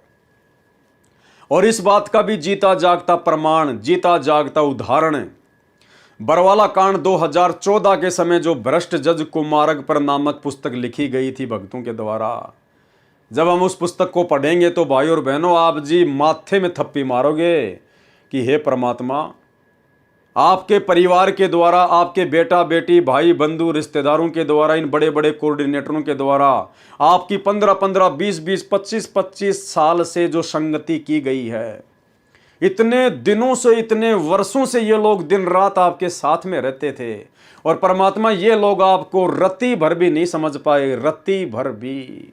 आज भी इन लोगों की सोच आप जी के प्रति एक मानुष वाली है। उस पुस्तक से भाई और बहनों बिल्कुल क्लियर हो जाएगा कि सतलोक आश्रम मैनेजमेंट हरियाणा संत रामपाल जी को केवल एक मानुष के अलावा कुछ नहीं मानता, जिसके बारे में पुलिस को भी सूचना भेजी गई और उच्च न्यायालय व सर्वोच्च न्यायालय के जरिए भी सुरक्षा बढ़ाने की मांग की गई। उच्च न्यायालय ने अदायगी के आधार पर अतिरिक्त पुलिस सुरक्षा देने के आदेश भी पारित किए। उच्च न्यायालय ने कहा कि भैया आपको खर्चा देना पड़ेगा, हम आपको 2-4 पुलिस वाले दे देंगे, लेकिन खर्चा आपको देना पड़ेगा। इसके अतिरिक्त अपने शास्त्र विरुद्ध ज्ञान का पर्दाफाश होने का खतरा भांपते हुए तथा कथित संतों और महंतों ने आस्था और साधना चैनलों पर संत रामपाल जी के प्रवचनों का प्रसारण बंद करवा दिया। इसके पश्चात संत रामपाल जी ने अपने ज्ञान के प्रचार प्रसार के लिए बड़े बड़े शहरों में विशाल सत्संग करने शुरू कर दिए, जिसके द्वारा कबीर साहब द्वारा दिए गए सच्चे ज्ञान का जोर शोर से प्रचार किया और अपने सदग्रंथों में छुपी सच्चाई को दुनिया के सामने रखा। देखो भाई और बहनों, आ गई वही बात जो संत रामपाल जी चाहते थे। छुडानी आश्रम से हटने के बाद जो संत रामपाल जी अपने हिसाब से अपने स्तर पर जो ज्ञान प्रचार कर रहे थे, अंत में उनको वही शुरू करना पड़ा। लेकिन बीच में उन भगतों ने टांग अड़ा दी आश्रम खुलवा कर। वो आश्रम खोलने के बाद भी संत रामपाल जी ने वही काम किया जो काम संत रामपाल जी अपने मिशन के तहत पहले कर रहे थे। यानी पहले सतगुरु रामपाल जी गांव गांव में जाकर, नगर नगर में जाकर सत्संग करते थे, ज्ञान प्रचार करते थे, और बाद में भी भाई और बहनों उनको वही करना पड़ा। क्या लिख रहा है लेखक? इसके पश्चात संत रामपाल जी ने अपने ज्ञान के प्रचार प्रसार के लिए बड़े बड़े शहरों में विशाल सत्संग करने शुरू कर दिए। बताओ फिर आश्रम क्या काम आया? फिर आश्रम का क्या किया? आश्रम क्या काम आया भाई? अरे आश्रम खुलने के बाद भी संत रामपाल जी ने बड़े बड़े शहरों में, बड़े बड़े नगरों में जाकर फिर से उसी प्रकार से सत्संग करने शुरू किए। टेंट लगाकर, कहीं 4 दिन का, कहीं 5 दिन का, कहीं 7 दिन का।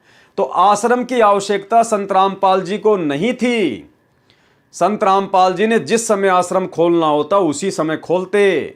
लेकिन भाई बीच में आश्रम मैनेजमेंट ने टांग अड़ाई, गुरु को मानुष मानकर अपनी मनमर्जी करते हुए। अब आपके मन में फिर से वही सवाल आ सकता है कि संत रामपाल जी ने इन लोगों को मना क्यों नहीं किया?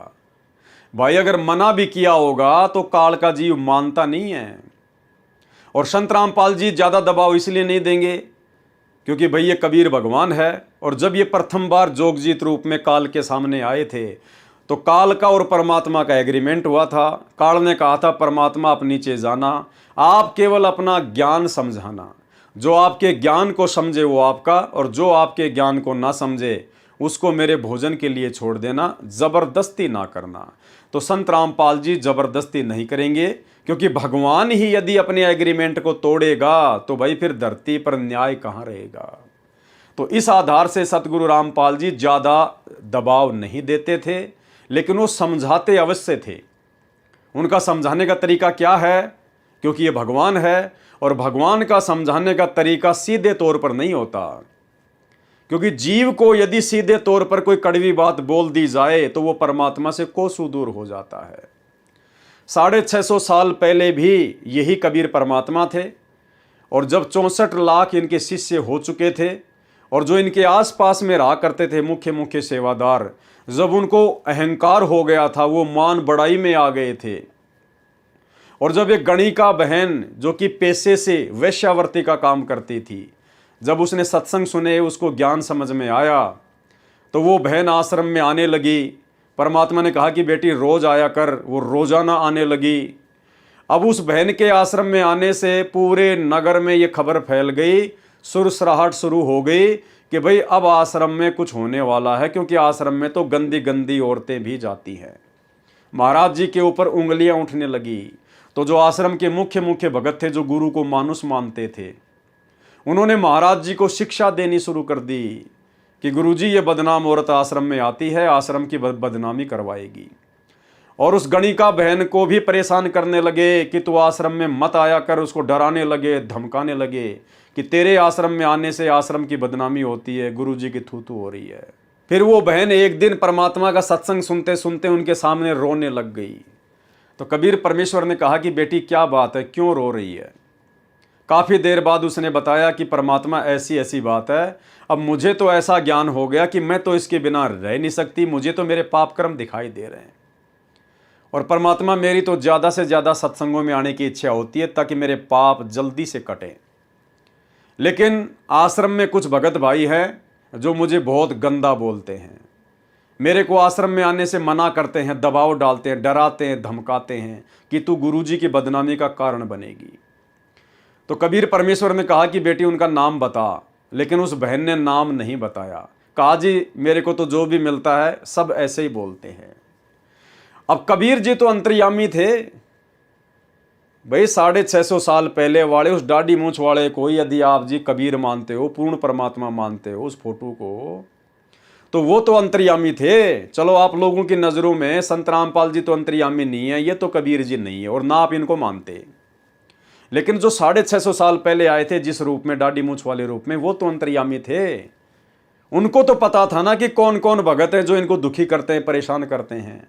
लेकिन परमात्मा ने पता होने के बावजूद भी उनको अकेले में नहीं समझाया, उन सेवादारों को अलग से बुलाकर उनको नहीं समझाया, क्योंकि मालिक को पता था कि ये गुरु को मानुष मानते हैं, ये ज्ञान को आधार बनाकर भक्ति नहीं कर रहे। अगर मैंने जरा भी इनको सच्ची बात बोल दी, कड़वी बात बोल दी, तो ये नाराज हो जाएंगे और भक्ति छोड़ के चले जाएंगे। और परमात्मा चाहते हैं ये जीव किसी भी प्रकार से भक्ति पे लगा रहे, देर सवेर कभी तो समझ में आएगी। तो परमेश्वर ने पता होने के बावजूद भी उनको स्पष्ट रूप से ना कहकर और सत्संग के माध्यम से संकेत किया कि भाई कोडी हो चाहे संत बंदगी कीजिए, और हो वैश्या के विश्वास चरण चित दीजिए। अगर कोई कोडी व्यक्ति भी यदि सत्संग में आता है तो उसे नफरत नहीं करनी चाहिए।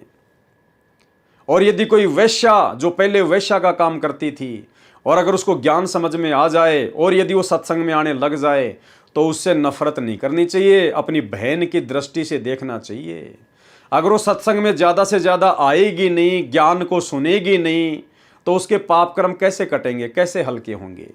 लेकिन भाई और बहनों, गुरु को मानुष मानने वाला प्राणी गुरु के संकेतों को भला कैसे समझ सकता है। गुरु के संकेतों को समझना कोई सामान्य जीवों की बस की बात नहीं है। तो 650 साल पहले भी परमात्मा ने संकेत ही किया, काल के साथ किए गए अपने एग्रीमेंट के अनुसार। तो वर्तमान में भी तो सतगुरु रामपाल जी के रूप में वही कबीर परमात्मा धरती पर प्रकट है 8 सितंबर 1951 से।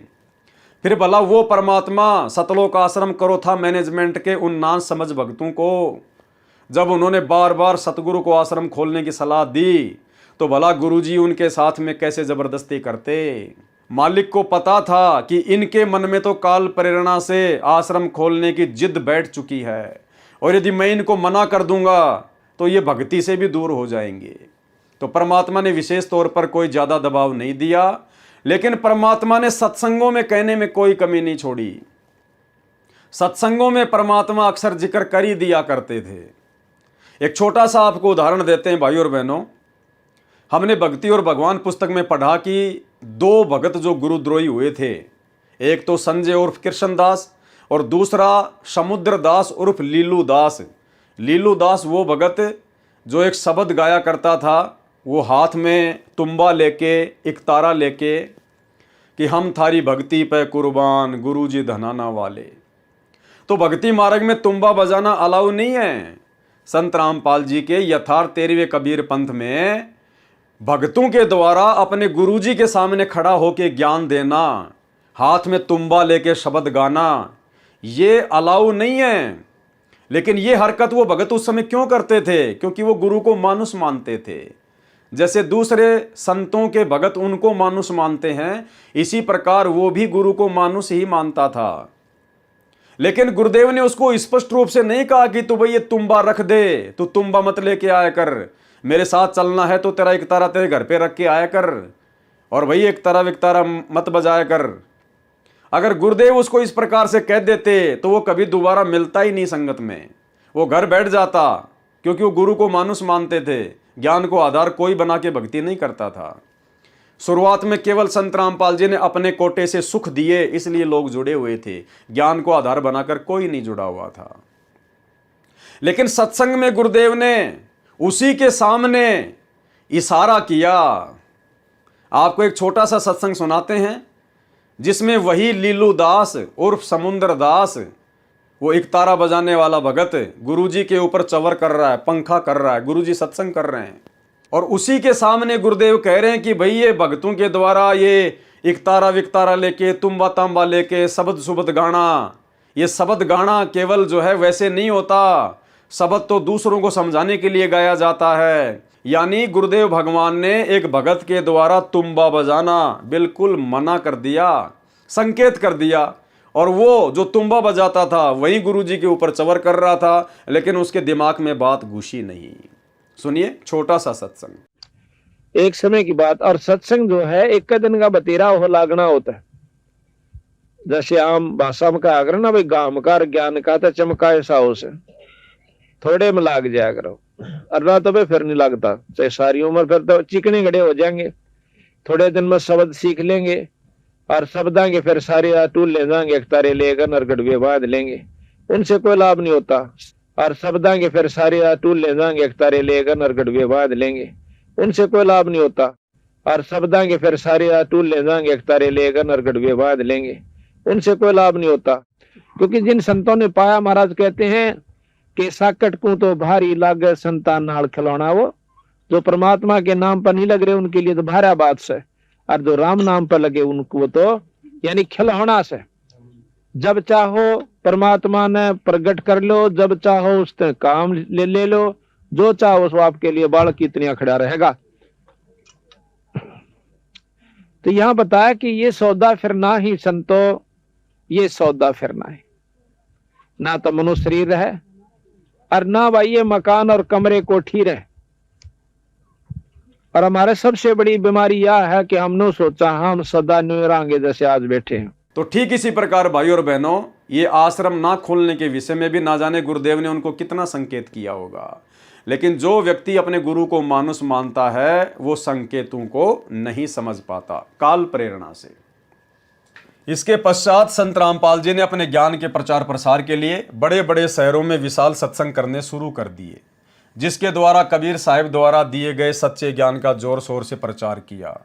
देख लो जी, शहरों शहरों में भी जोर शोर से प्रचार हुआ, जोर शोर से। फिर आश्रम किस लिए खुलवाया भाई?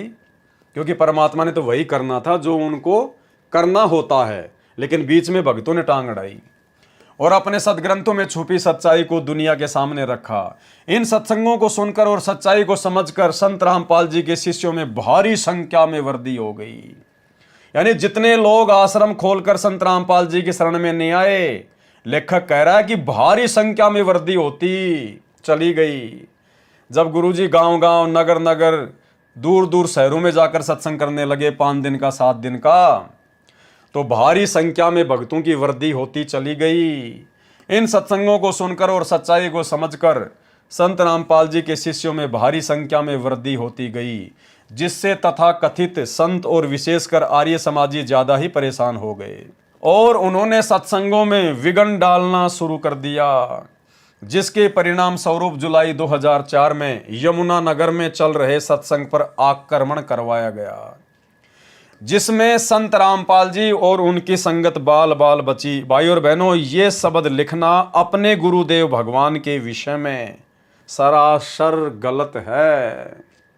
अरे जिस परम शक्ति का कोई बाड़ बाका नहीं कर सकता, जिसके अर्ध रूम पर सकल पसारा, ऐसा पूर्ण ब्रह्म हमारा, उस परम संत के विषय में उससे उपदेश लेने के बाद और ये लिखना कि जिसमें संत रामपाल जी और उनकी संगत बाल बाल बची। अरे संगत के बारे में तो लिखा जा सकता है क्योंकि संगत वाले तो जीव हैं, लेकिन संत रामपाल जी के विषय में यह शब्द यूज करना कि वे बाल बाल बचे, इसका मतलब आप अभी अपने गुरुदेव की महिमा से पूर्णतया परिचित नहीं हैं।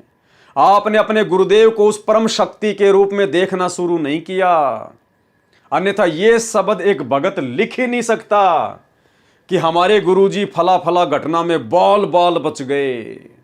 यह तो एक जीव के लिए प्रयोग किया जाता, जीव के लिए। तो भाई और बहनों, यह है गुरु को मानुष मानना, यह शिक्षा लेनी हमने शिक्षा।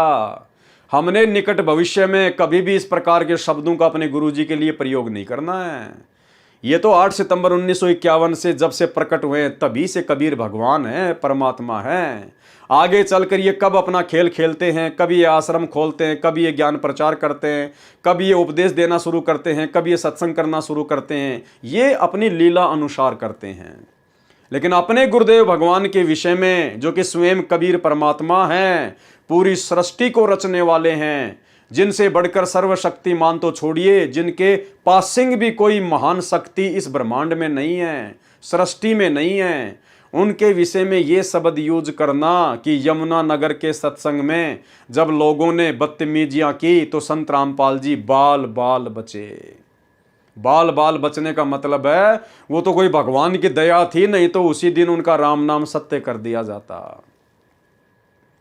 अरे बाल बाल बचे नहीं, सतगुरु रामपाल जी परमात्मा ने संगत को बाल बाल बचाया। इन्होंने संगत को बाल बाल बचाया, ये बाल बाल नहीं बचे। ये तो परमेश्वर हैं, अंतर्यामी हैं, खुदा है।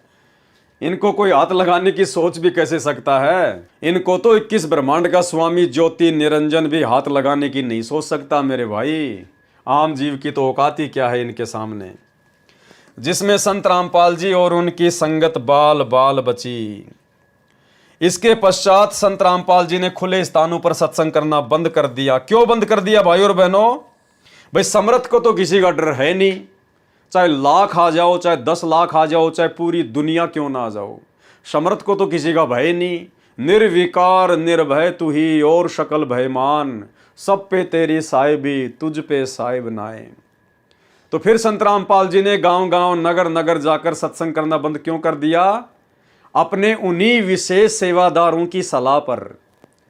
जिन सेवादारों ने सलाह देकर आश्रम खुलवाया था, उन्हीं गुरु को मानुष मानने वाले सेवादारों ने फिर गुरुदेव को यह कहना शुरू कर दिया कि गुरुजी अब आपकी जान को खतरा है, गुरुजी ये लोग आपके बहुत ज्यादा घोर विरोधी हो गए हैं, अब आपकी जान को खतरा है, अब आप जी गांव गांव जाकर सत्संग ना कीजिए, नहीं तो आप जी मारे जा सकते हो। तो उन लोगों ने गुरुदेव को सलाह देनी शुरू कर दी। अब परमात्मा तो जबरदस्ती करेगा नहीं, गुरुदेव का तो काल के साथ एग्रीमेंट है, आपको अनेकों बार बता चुके हैं। तो ये होता है गुरु को मानुष मानना।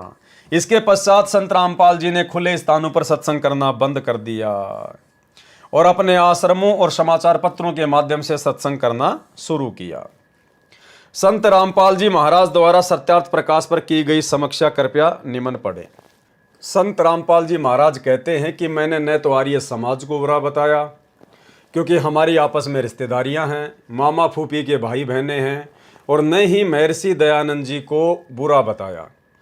बुरा बताया है सत्यार्थ प्रकाश के ज्ञान को, जो वास्तव में व्यर्थ है तथा इसका नाम मिथ्यार्थ प्रकाश होना चाहिए।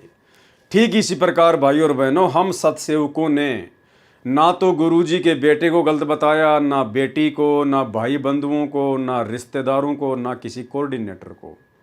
हमने यदि गलत बताया है तो उनके द्वारा गुरु को मानुष समझकर जो उनके ज्ञान विरुद्ध आचरण संगत से भी करवाए जाते हैं और जो स्वयं भी कर रहे हैं, उनके उन ज्ञान विरुद्ध घटिया आचरणों की हम निंदा करते हैं, जिन आचरणों को करवाने के पीछे काल ने इन लोगों को निमित्त बना रखा है।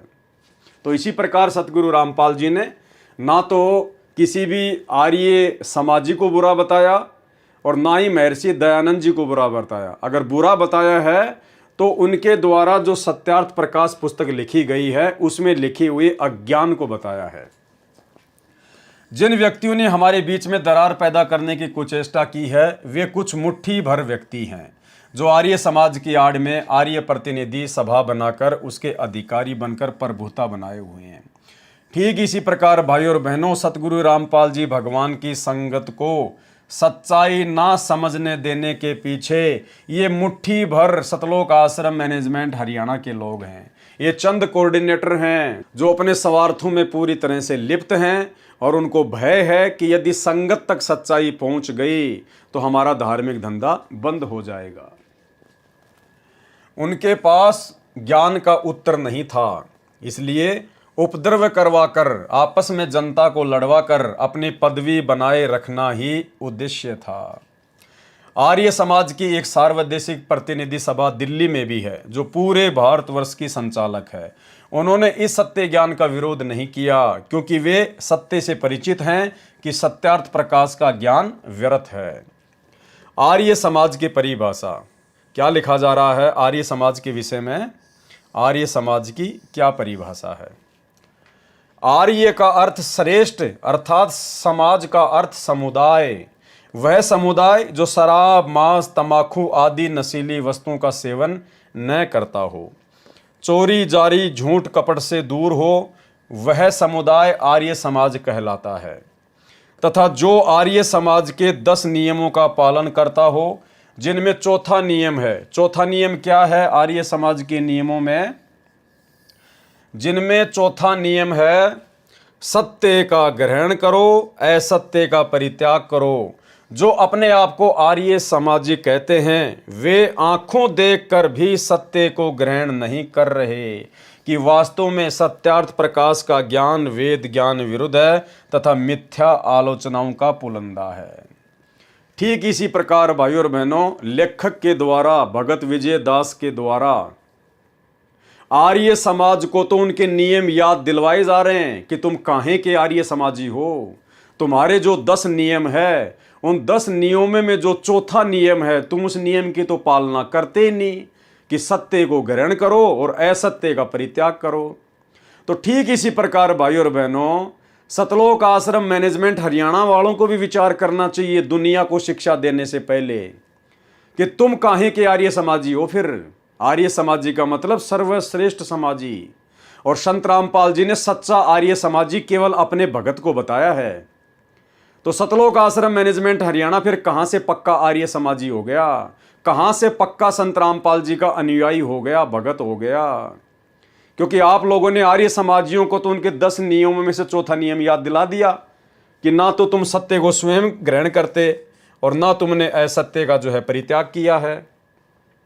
तो ठीक इसी प्रकार भाइयों और बहनों, हमने भी सतलोक आश्रम मैनेजमेंट हरियाणा को याद दिलाना चाहिए कि तुम कहां से सतगुरु रामपाल जी परमात्मा के सच्चे भगत हो गए भेरे। अरे तुम्हारे पंथ में जो 11 नियम चलते हैं, 11 नियम, 1 2 3 4 5 6 7 8 9 10 11, तुम्हारे नियम में जो 11 नियम चल रहे हैं, तो तुम कहां से छठे नियम की पालना कर रहे हो? तुम भी तो भाई इस 6 नंबर नियम की पालना नहीं कर रहे। जुआ ताश कभी नहीं खेलना है। अरे संत रामपाल जी ने तो ताश भी खेलने के लिए मना किया है कि भक्तों ने तो ताश भी नहीं खेलनी। और यदि कोई व्यक्ति ताश खेल रहा है तो उसके पास में बैठना भी नहीं है, अन्यथा मर्यादा खंडित होगी, गुरु जी का वचन टूटेगा। और इसके विपरीत आप सतलोक आश्रम मैनेजमेंट हरियाणा वालों ने, गुरुदेव के परिवार वालों ने धनाना गांव में 50 लाख रुपए का धनाना गांव के बच्चों के खेलने के लिए, उन बच्चों की श्वासें बर्बाद करवाने के लिए तुमने बैडमिंटन का स्टेडियम खुलवा दिया। अरे तुम भगत हो, तुम संत हो, तुम संत रामपाल जी के फॉलोवर हो। अरे तुम अपने गुरुजी के 11 नियमों में से, जो प्रथम नाम दीक्षा दी जाती है उस समय जो 11 नियम बताए जाते हैं, उनमें से जो छठे नंबर का नियम है कि जुआ ताश कभी नहीं खेलना, अरे तुमने तो दुनिया को खेलने के लिए स्टेडियम बना के दे दिए। तो तुम कहां से भगत हो गए भाई? तुम कहां से पक्के आर्य समाजी हो गए? तो भाइयों और बहनों, इसीलिए परमात्मा कहते हैं, करनी तज कथनी कथ है, अज्ञानी दिन रात, और कुत्ते जो भौंकत फिरे, सुनी सुनाई बात। ये खुद अपने पंथ के नियमों का पूर्णतया पालन नहीं करते हैं।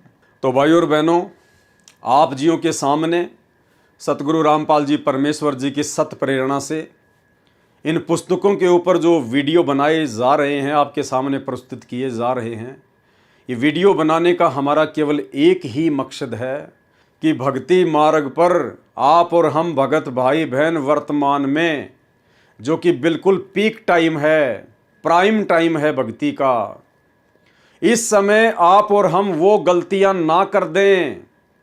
अपने गुरुदेव भगवान को मानुष मानकर, अपने जैसा एक व्यक्ति मानकर वो गलती ना कर दें जो गलतियां करके आज से पहले हमारे बड़े बड़े भगत भाई बहन अपने इस मनुष्य जीवन को बर्बाद कर चुके हैं। वो वर्तमान में भक्ति भी कर रहे हैं, वो वर्तमान में इन आश्रमों भी आते हैं जाते हैं, और आज भी उसी प्रकार से इन आश्रमों में वो बहुत बड़े परम भगत बनकर बैठे हुए हैं। बेचारी आम नादान संगत की नज़रों में आज भी वो अपने गुरुजी को मानुष ही मानते हैं, और पहले से कहीं ज़्यादा गलतियां वो लोग वर्तमान में लगातार कर रहे हैं और संगत से भी करवा रहे हैं। उनकी बुद्धि ऑफ है, उन्हें पता ही नहीं कि हम क्या कर रहे हैं क्या नहीं कर रहे हैं। उन्होंने संत रामपाल जी को और उनके पंथ को भी अन्य काल प्रेरित साधु संतों वाले पंथों की तरह ले रखा है। वे लोग भक्ति मार्ग पर नींद में सो रहे हैं, उनकी आंखें नहीं खुली अभी तक। तो भाई और बहनों, उन बंद आंखों वालों से जो लगातार ठोकरें खा रहे हैं, हमने उनसे शिक्षा लेनी है। क्योंकि परमात्मा कहते हैं कि समझदार व्यक्ति वो नहीं होता जो ठोकर खाकर समझ जाए, नहीं, उससे कहीं ज्यादा समझदार वो होता है जो दूसरे की ठोकर से अपना अंगूठा फुड़वाने से बच जाए। तो भाई और बहनों, आज से पहले गुरु को मानुष मानकर ही जितने भी बड़े बड़े सेवादारों ने, बड़े बड़े भक्तों ने, गुरुदेव के परिवारों ने जो अपने पैर फोड़ लिए हैं ठोकर खा खा के, और फिर भी ये लोग नहीं समझ पा रहे, आंखों पर काली पट्टी बांध के चल रहे हैं भक्ति मार्ग पर।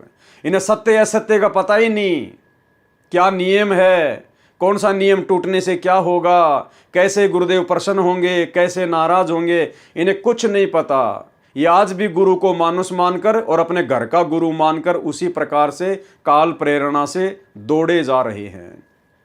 तो ये जिस प्रकार से ठोकरें खा रहे हैं लगातार, गुरुदेव की मर्यादा तोड़कर, सत्संगों के विरुद्ध कर्म करके, आप और हमने डरकर भक्ति करनी है, शिक्षा लेनी है। ये गलतियां हमने अपने जीवन में नहीं दोहरानी है। परमात्मा ने सात संगतियों के माध्यम से वीडियो बनाने का जो मौका दास को दिया है, केवल इसी मकसद से दिया है कि हम सब इतने ज्ञानवान हो जाएं, इतने समझदार हो जाएं कि अब हम अपने गुरुदेव को जरा भी दुखी होने का मौका ना दें। हाल ही जो 56 नंबर की विशेष ऑडियो हिसार जेल से आई है, आपने अगर उस ऑडियो को ध्यान से सुना हो तो एक जगह परमात्मा पंडित रामानंद जी का जिक्र बनाकर, पंडित रामानंद जी को मोहरा बनाकर सतलोक आश्रम मैनेजमेंट हरियाणा के कुकर्मों पर रो रहे हैं।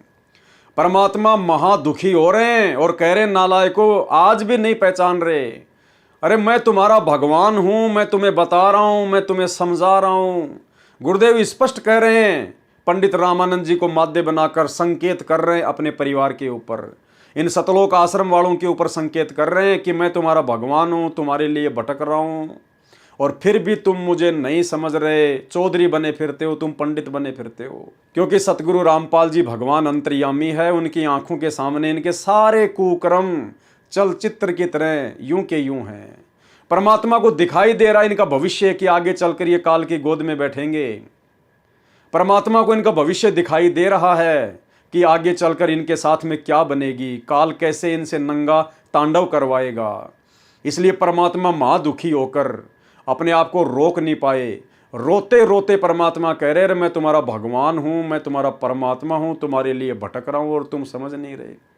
पंडित रामानंद जी को मोहरा बनाकर अपने परिवार के कुकर्मों पर, सतलोक आश्रम मैनेजमेंट हरियाणा के कुकर्मों पर परमात्मा रो रहे हैं कि तुम अब भी नहीं पहचान रहे मुझे, अब भी नहीं पहचान रहे। सुनिए। और बच्चों, तुम उस प्रोसेस से गुजर के आ चुके हो, वो इसने खराब ना करियो, फिर ना बढ़ाइयो दाता की इस टेंशन को। तो कैसे खड़े हो बाप, सारी बालिक कैसे रो रहे हैं फुला के, सब कुछ बता रहा, और पाप आत्मा हम मानते नहीं, और ज्ञान भरा हमारे अंदर का पता नहीं, और विद्वान बन जाते हैं। मैं रोवत हूँ सृष्टि को, सृष्टि रोवत मोहे, गरीबदास इस वियोग को समझ सके ना को। मैं तुम्हें रो रहा हूँ, मैं थारा भगवान हूँ, मैं थारा पिता हूँ। पिछाड़ो मन खाओगा तेरी दुरुक्ति कर रखी तुम्हारी, आज चौधरी पका रहा, क्या पंडित बन गया, करना कुत्ता बनेगा के छोड़ दिया। ओह, मैं तुम्हें रो रहा हूँ, मैं थारा भगवान हूँ, मैं थारा पिता हूँ। पिछाड़ो मन खाओगा तेरी दुरुक्ति कर रखी तुम्हारी, आज चौधरी पका रहा, क्या पंडित बन गया, करना कुत्ता बनेगा के छोड़ दिया। ओह, मैं तुम्हें रो रहा हूँ, मैं थारा भगवान हूँ, मैं थारा पिता हूँ।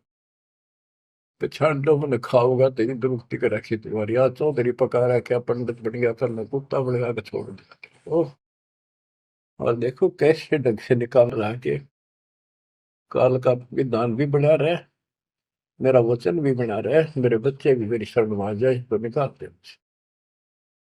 मैं रोवत हूँ सृष्टि को, सृष्टि रोवत मोहे। तुम भगवान भगवान करते फिरते हो, मुझे रो रहे हो, सुखदाई भगवान का है, इस कसाई ने तुम भगवान मान लिया। और मैं तुम्हारे लिए रो रहा हूँ मेरे बच्चे, तेरी प्रगति हो रही आंखों में। गरीबदास इस वियोग को समझ न सकता को, चार युगन में हम फेरे, मैं पल में छिप जाऊं। गरीबदास गुरु वेद से लखो हमारा ठाव। बच्चों आज इतना ही, शेष अमर कथा आगे सुनाएंगे, बोलना नहीं जाता। परमात्मा आपको सदबुद्धि दे, अकल खोला तारी। कित फंसे बैठे माचे आडो, 2 दिन का सांग है यो, पता नहीं कद फूक निकल जाएगी, कुत्ता बना के छोड़ देगा, सारे ठाट दरिया दे जाएंगे। उस समय निकालो, मालिक ने रजा बख्शी, कहाँ से बख्श रखी है तुम्हारे ऊपर, कैसी दया करिए, कोई बालक नहीं है वो, ताकि तुम्हें फिर से दर्द करे, तुम्हारा जीवन बचाए, तुम्हें मोक्ष मिले। सत्साई। तो भाई और बहनों, सतगुरु को दुखी करने का ये मौका आप और हम साथ संगति वाले भाई बहनों ने शौपन में भी नहीं देना है। कहते हैं जिन बातों से गुरु दुख पावे, उन बातों को दूर भगावे। दूर उखाड़ के फेंक दो उन बातों को, जिन बातों से हमारे गुरुदेव जरा भी नाराज हों। क्योंकि जिस मंदबुद्धि व्यक्ति ने इस कबीर परमेश्वर को, जो सतगुरु रूप में धरती पे आए हुए हैं, अगर जरा भी दुखी कर दिया, तो समझो उसका ये मनुष्य जीवन बर्बाद है, बर्बाद है। तो भाई और बहनों, हमने गलतियां करने से बचना है, इसलिए परमात्मा ने सात संगतियां शुरू करवाई है कि वो पहले वाले भक्तों की गलतियां आपके सामने रखी जाएं और गुरुदेव को भी दुखी होने का मौका ना दें। तो आज ही हमारा पार्ट नंबर 3 था। पार्ट नंबर 4 के लिए कल रात्रि 9 बजे सभी भाई बहन लाइव जुड़िए। तब तक गुरुदेव भगवान हम सबको आशीर्वाद दें, इजाज़त दें। बंदी छोड़ सतगुरु रामपाल जी परमात्मा की जय हो।